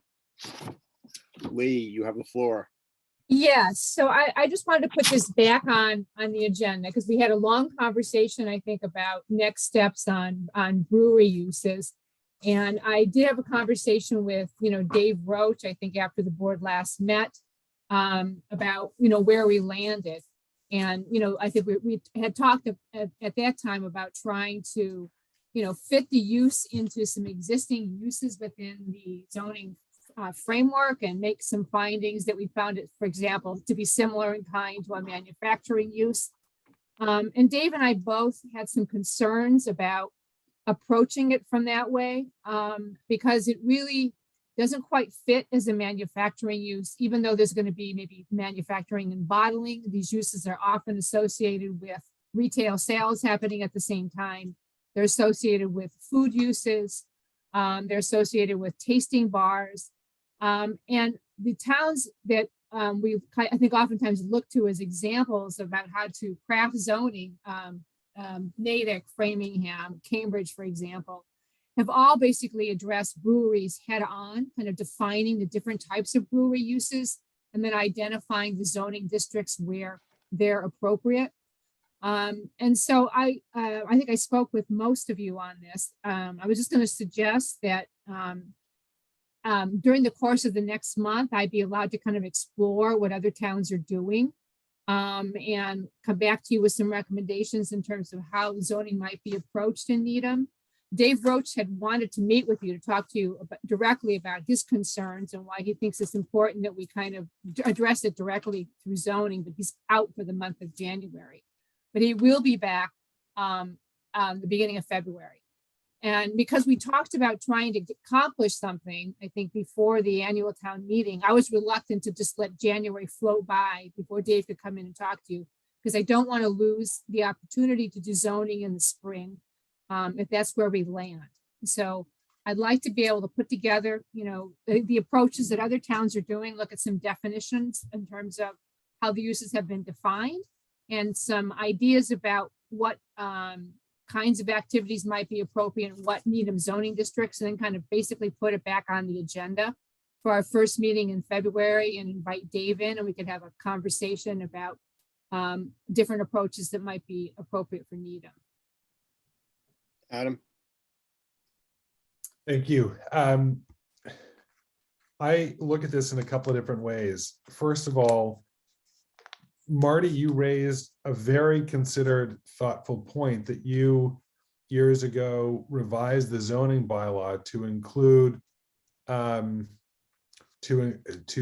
simplify the process so that someone coming in with a use that's not as clear would be able to do so without coming before the planning board, which I think is a laudable intent.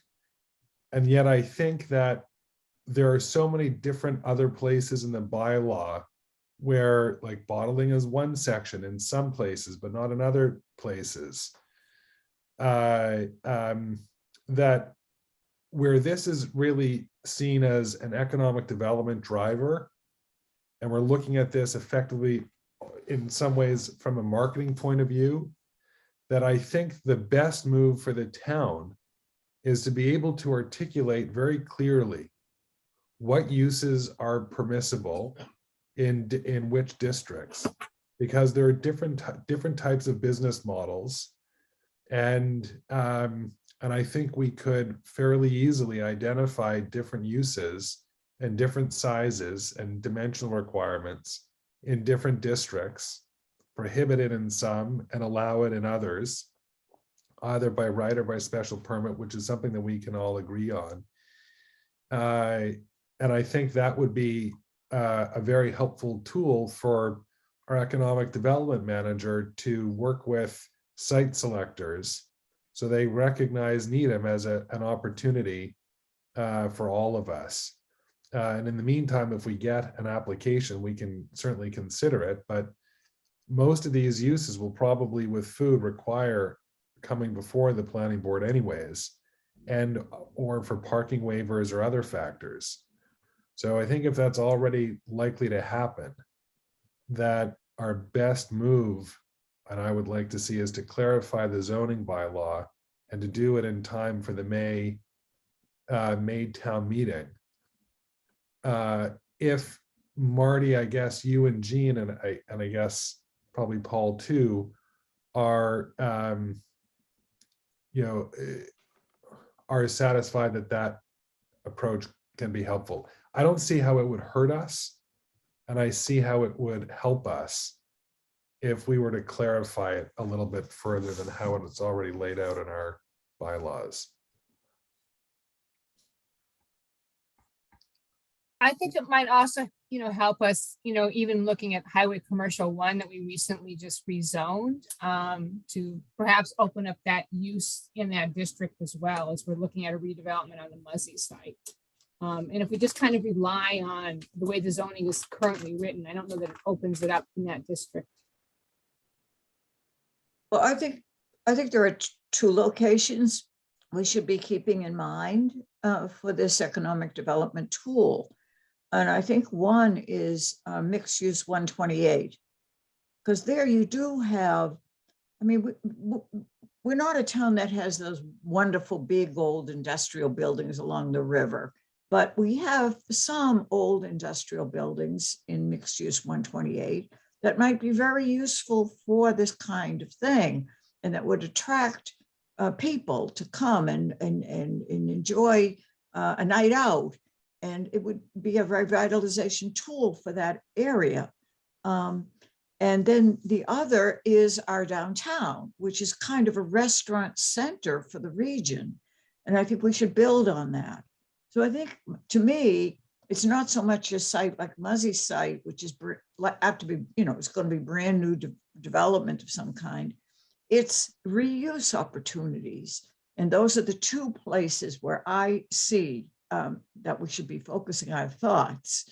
And there may be others. I don't mean to say that's all we should be considering, but to my mind, that's where this tool can really be used.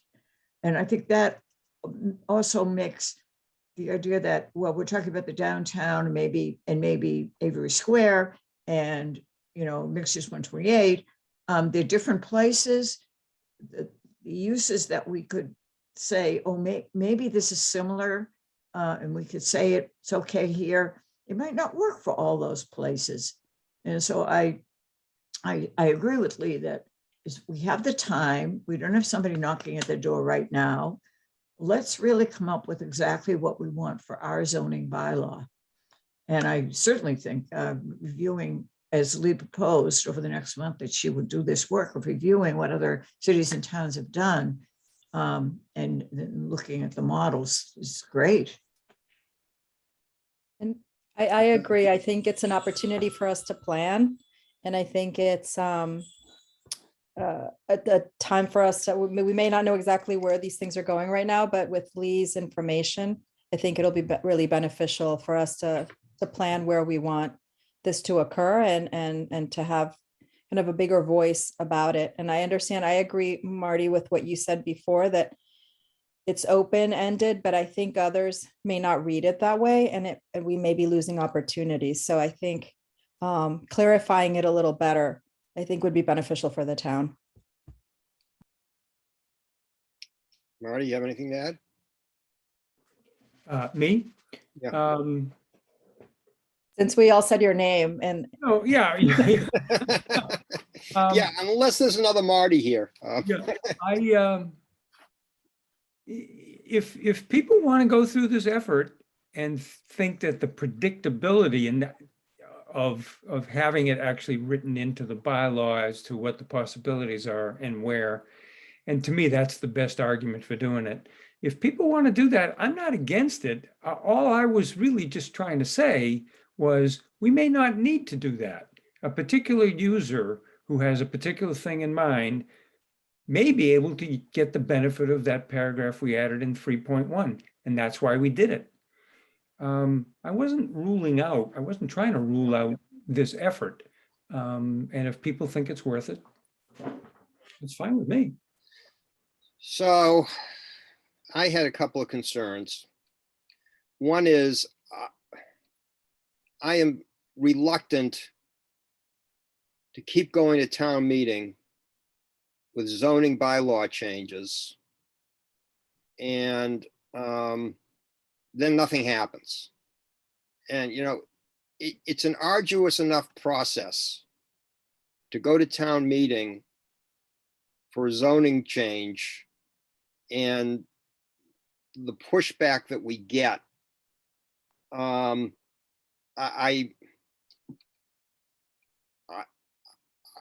I like to do that for something that we really know is something that is something that the town wants to do.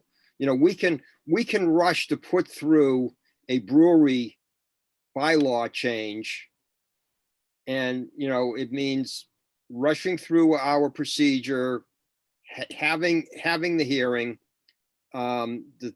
deciding which districts we want to do it in, and then having neighbors from those districts come back and say, not in our backyard. And then we finally get it passed, and then 10 years down the road, we don't even see a brewery in town. You know, and that's a concern that I have. It's like, I want to go to town meeting if I know it's something that this is something that is going to, a change that is going to happen in town. Like we did with Muzzy. You know, we've been to town meeting before my time, but we've been to town meeting twice in order to try to revitalize Chestnut Street. And how long has it been? 20 years? So, you know, on the other hand, on the other hand, going with Marty's looking at the similar use, that's a bit of a problem, because the districts that allow for manufacturing or allow for bottling, and then there's a question of, well, is this bottling, is this manufacturing? What is it? Aren't necessarily the districts where we want this to happen. And that's number one. And number two is that where manufacturing is allowed, it's allowed as of right. And I think this is something, especially where alcohol is involved, even though they have to go through the process with the board, with the select board, I'd like to see this as a special permit situation. So, you know, I've got the one hand not wanting to go to town meeting every time somebody comes up with an idea, you know, gee, why don't we zone for this in town? Why don't we zone for that in town? And This is,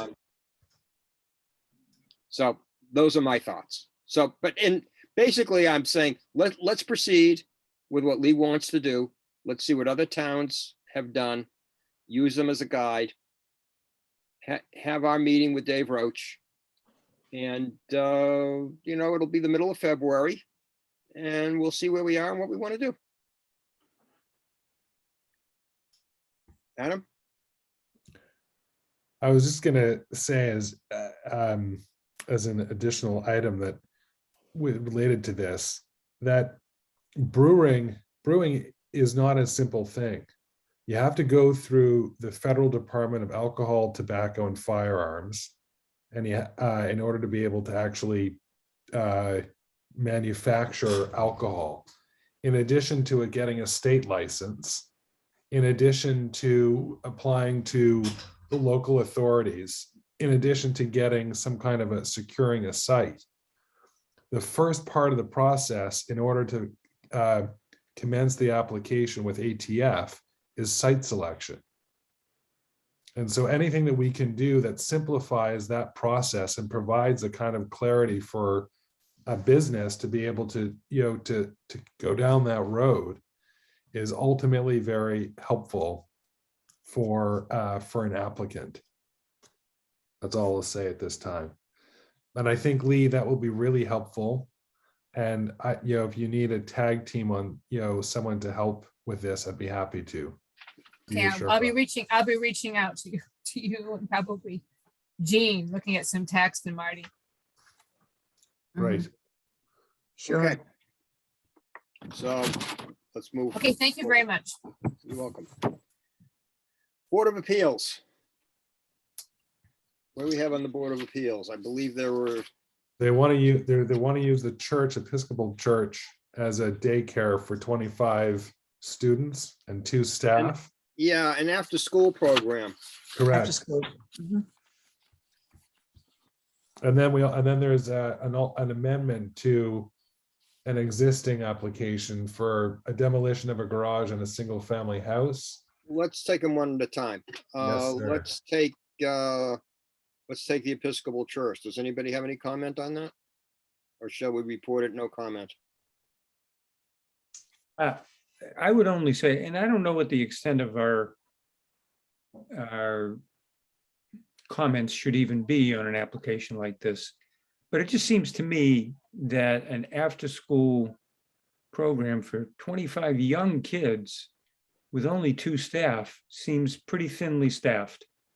Mhm. Whether that's something that we ought to offer as a comment or not, I don't know, but that would worry me. I would be careful about that. I thought that there were state standards that they have to meet if they're going to provide childcare. Yeah, I didn't look at this too carefully. I don't know what the ages that we're talking about. If you're talking about early childhood, K you're to right. 5, for a state- I think it's K to 5. Yeah, K to 5. I'm not sure there were state standards on that. I'm just trying to remember back 25 years ago when my daughter was that age, or 20 years ago when she was in an after-school program. I think there were probably 20, 25 kids and 2 staff members.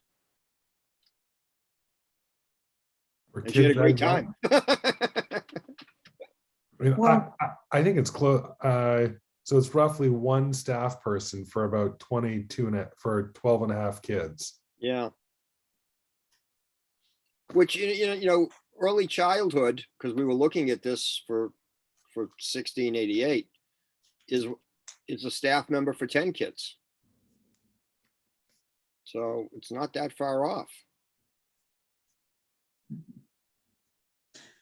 I would recommend no comment. I mean, we've got childcare facilities in churches all over town. Yeah. I agree on no comment. The only concern I had was that Rosemary, to get to that site, you go down Rosemary Street, and there's really hardly any parking, and it's a very narrow street. And they say people are going to go and park in the Episcopal Church parking lot, which is where library patrons also park there, and then walk back across the street. I mean, so I think we just leave it to the Zoning Board of Appeals to have appropriate decisions and appropriate conditions in their decision. They can make those conditions as well as we can. But I just hope that works. I agree. I think I don't have a comment. I move no comment. Second, Motion and a second. Any further discussion? Seeing none. Adam, Aye. Marty, Aye. Natasha, Aye. Jean, aye. and I vote aye. No comment on that one. We have a property on the corner of Mark Lee Road and what is it, Alford, where Dave Roach Alfred. Alfred stated that where they want to build a new garage, the setback didn't work because they were fitting it into a rear setback, and it's a corner lot. And Dave said, it's a corner lot. You've got Two sides. Two frontages. You've got 2 frontages and 2 sides. And they're saying, no, where they want to put the garage should be considered a rear. I found it interesting that they got 2 neighbors farther down Mark Lee Road to write letters saying that they were in favor of the petitioner. And the next door neighbor on Alford, who was most impacted by this, you would think they would have asked that neighbor for a letter if they were asking neighbors for letters. Yeah. Maybe they did. Maybe they did.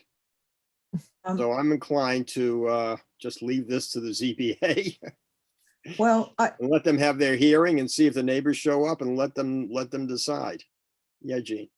I think it's a bit complicated. Well, first of all, I agree with the building inspector's interpretation.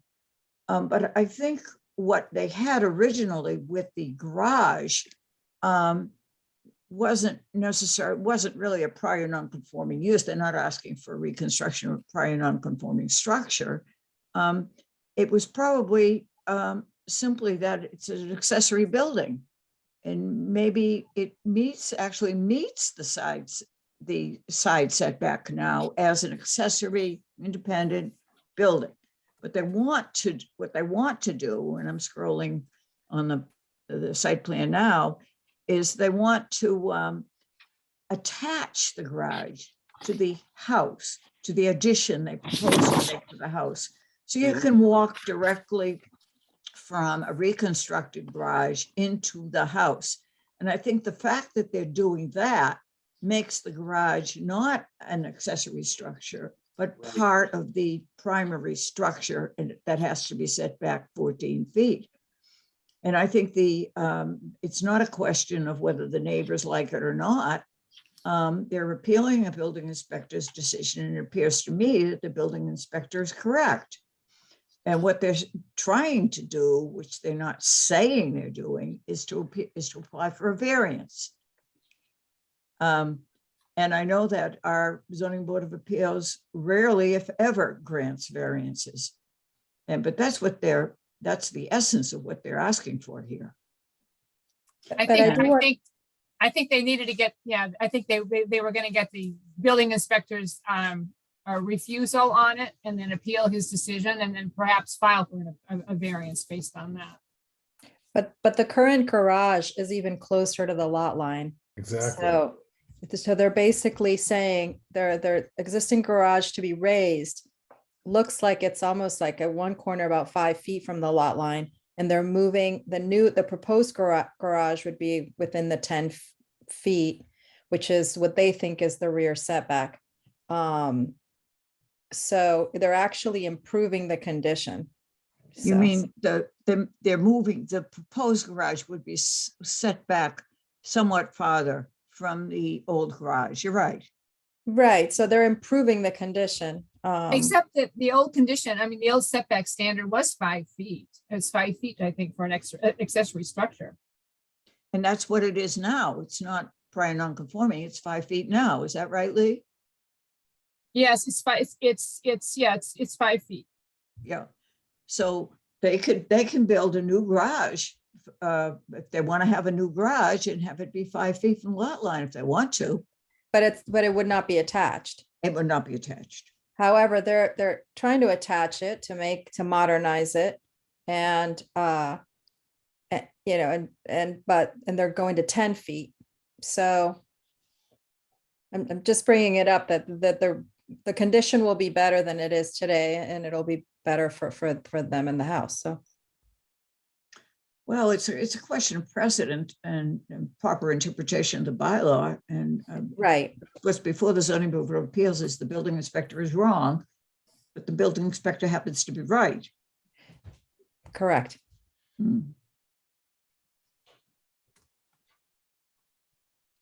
So as a planning board, looking over the shoulder of the ZBA, what do we want to do?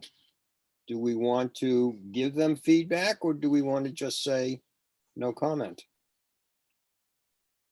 And let them decide.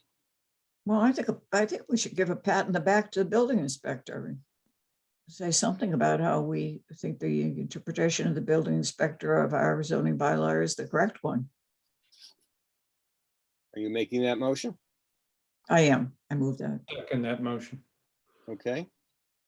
We have a motion and a second. Is there any further discussion?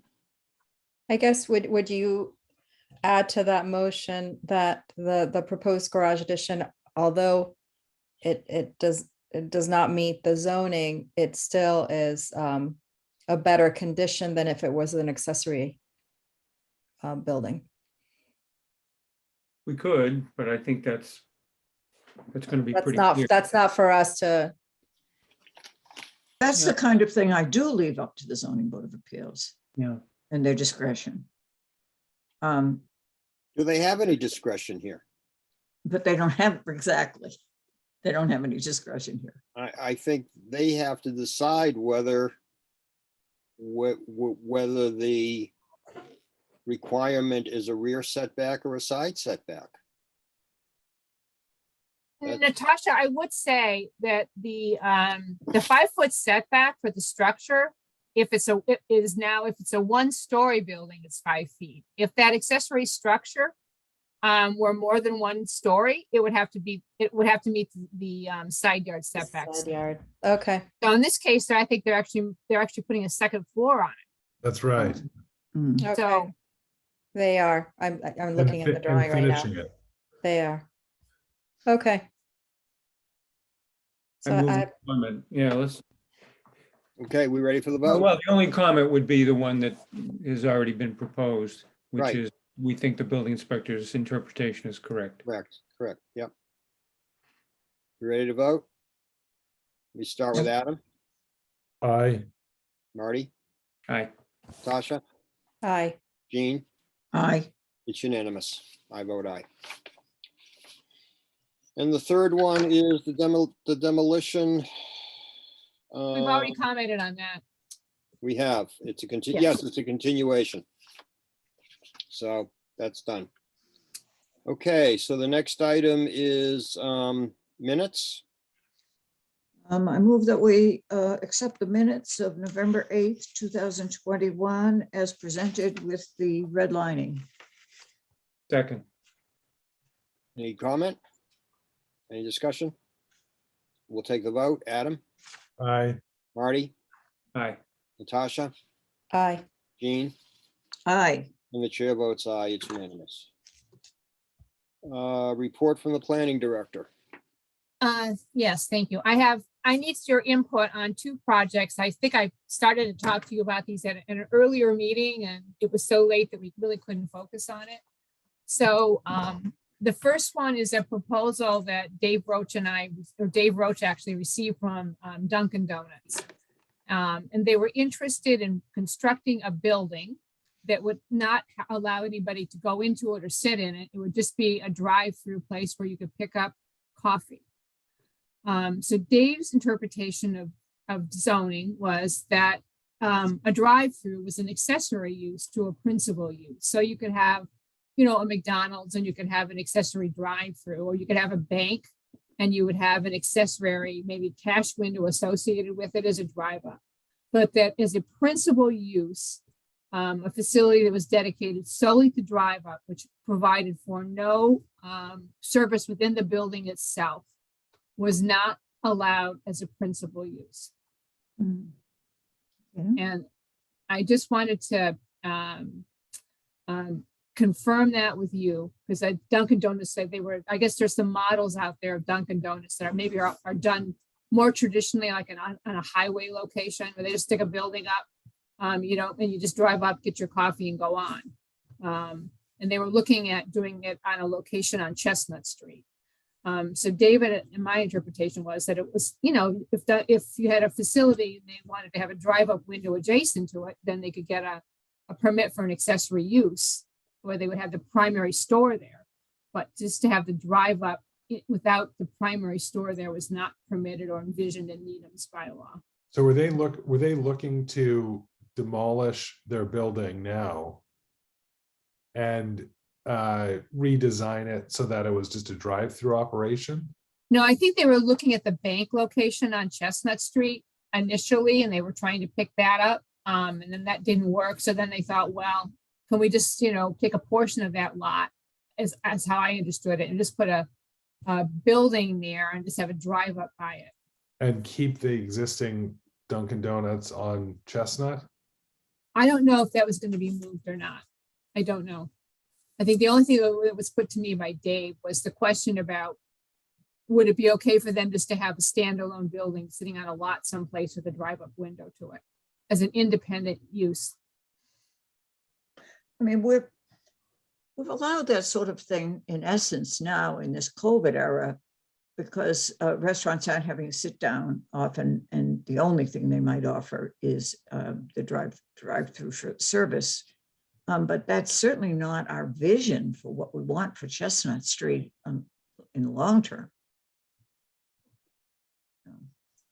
I didn't think so, and I didn't think the use was allowed as a principal use. Mhm.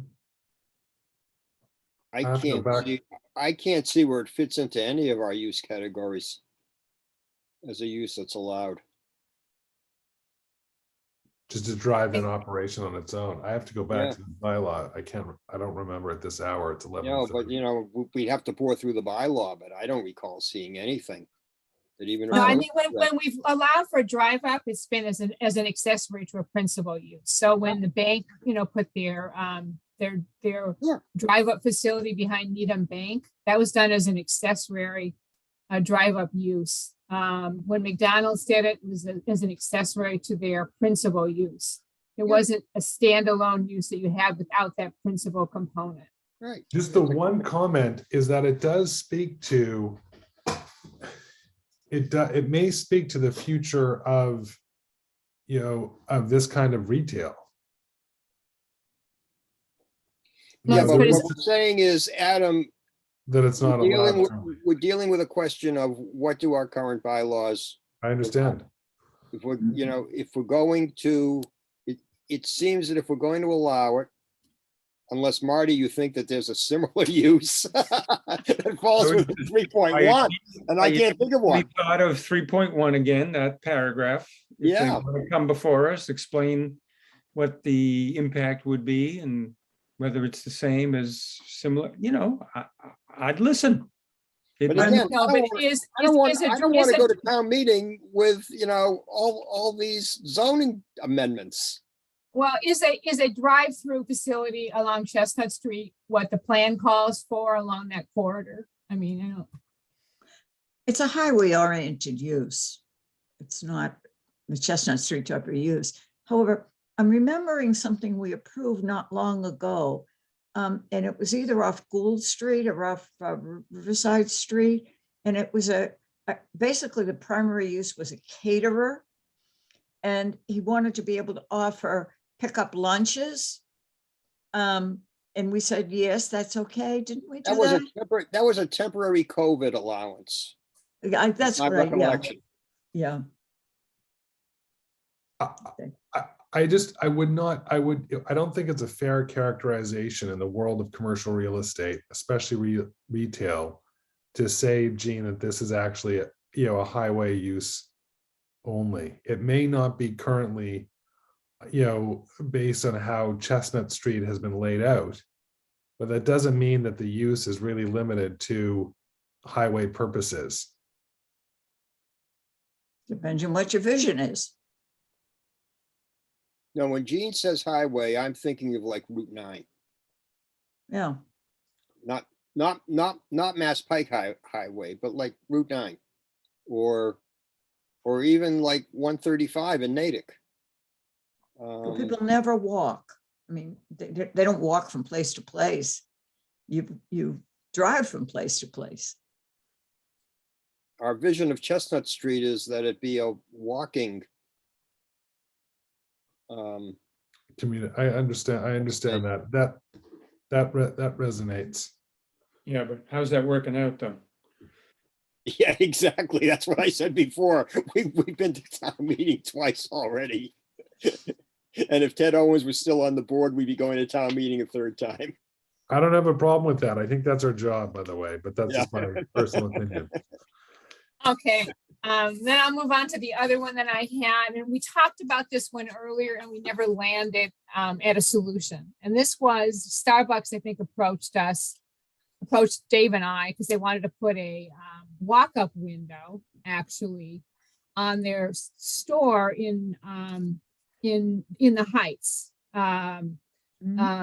And so the question was, well, this walk-up window, which they were gonna put on this, what street is it? What's the cross street there? West. West Street, that they were gonna put on West Street, is that Dave was concerned about how that should be managed.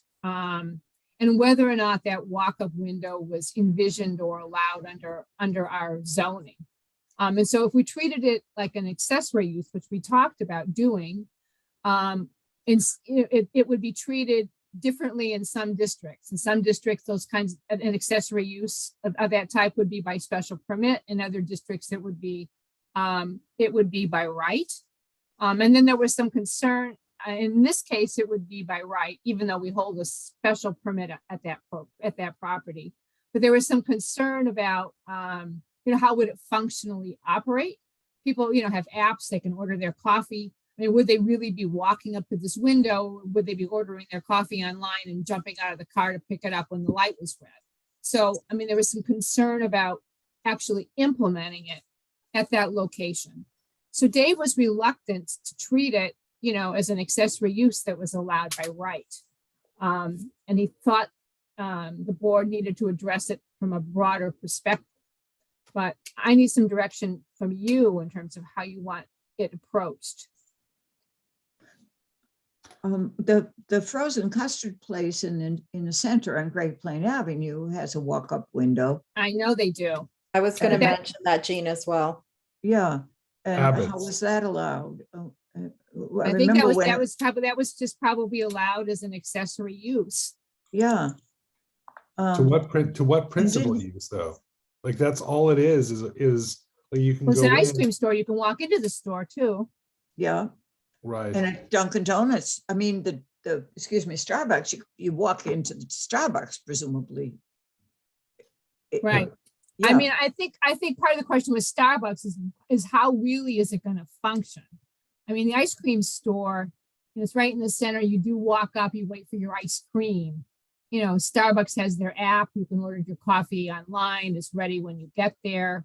Is it really, are people Well, going to park and walk up to this window? What's Or to are they stop going to? What's to stop Abbott's from developing an app? Right.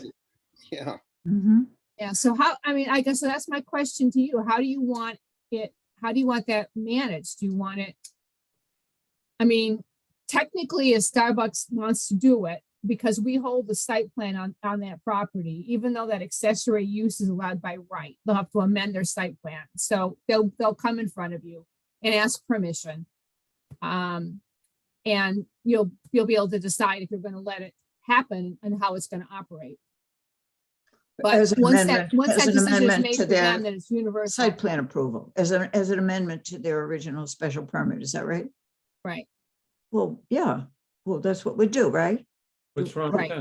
that? Do we need to say now what our decision would be? Would we No, just- I just want to know how to manage it. Well, have them Okay. come in to amend their All site right. plan Yeah. Okay, or to amend their special permit. okay.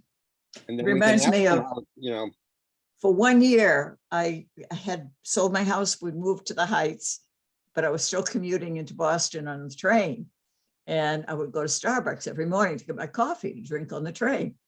There are a lot of walk-up customers to Starbucks who are heading for the train. That's right. yeah, Oh, so so in the Heights, you think that might be the case too, then, going to the train, walking past it at that window? Yeah. Yeah. yeah. Okay, And I lived in the center. I would go to Bagels Best and get my coffee and then get on the train, okay. I guess I'm not, I wasn't as optimistic as you were. I was thinking about what I would do. That is, to a large extent, that is a walking area. And Avery so- Square, Yes, it is. Yeah. Okay, so that's how I'll process that. yeah, okay, And I that's think it. that was all I had. Okay. Any reports from any of the board members? I know. What do we do about this communications that are still coming in about the former 88. the property at That's right. 888 Great Plain Ave? We just sort of save them until the time comes. Yeah, until I put George on the agenda, I think. Yeah. He wants to come back and talk about that zoning issue. Oh, I just remembered, we advertised for the vacant position on the design review board. And we got one inquiry of a person that doesn't have the skill set that we're looking for. So if anybody knows of a landscape architect or somebody trained in horticulture that you feel would be a good candidate for the design review board, it would be helpful if you could reach out to them, because we That's- advertised for this. It's up on our webpage, and we haven't heard anything. So and it's open. It's an open seat. And they either have to have their business domiciled here or they themselves are residents here. Is that right? I thought it was for a resident, but I think it's a resident. Yeah, I think you have to. I would think you'd have to be a resident, yeah. I think I know of someone. I'll dig them up and give them a call. Not to say that they're below ground, but I just mean that I'll dig through my memory and find them. Okay. Lee, the transportation committee thing? Oh, yes, we need an appointment Oh, yeah. to the transportation committee. I Oh, nominate so Dean. busy. Gosh. We looked We at can this. appoint some. Lee and I looked at this. It does not have to be a board member. It's just someone appointed by the board, not someone selected from the board. Hmm. Other committees in town, they have to be a board member, but not from us. And Adam, you had sent an email about somebody who you knew. So Justin McCullough is already on, I think, team. I think he serves with your husband, Gene. He's on both of the committees, or I guess there's 3 committees being considered for reorganization, and he chairs one of them. He chairs the Traffic Management Committee, and he is the secretary of the Transportation Committee. So he's already very much involved. So I don't know, it seems odd that he wouldn't would be. already be involved in this transition committee. Well, I there's can- one current representative that's appointed by the traffic management committee. They have a representative on this group. Do we know who They it is? do. Is it Justin? I don't know who it is, but they're, at least the composition And they indicates do that that- there's a, David. And I imagine the Montgomery. Transportation Committee too, no? it's from the transportation committee and the traffic management. And the advisory traffic man, committee. and he Both- serves both on have a per- both. So if he Both wants, have a member that sits this part of this group. yeah, Folks, it's 11:35. Okay. oh gee, I'm trying to, but none of us, just to make it clear, I mean, Natasha and I are already serving on the Housing Plan Working Group. Paul is serving as chair, and that leaves Marty and Adam, who aren't like overburdened right now. Well, I'm- Gene, I'm only gonna be here for 3 months, and this is a Yeah. 6 position. I'm vice chair and I'm also chair of the CEA. Yeah, it's just not possible. Let's try to think of somebody to appoint since it doesn't have to be somebody from the board. Yeah. I am, I mean, it's a 6-month thing and we don't know how frequently they're meeting. It's more than, Or we could be like the ZBA and just refuse to put somebody on. well, I think this does require some degree of planning. Lee, we can chat about this maybe tomorrow afternoon or something. Okay, fine.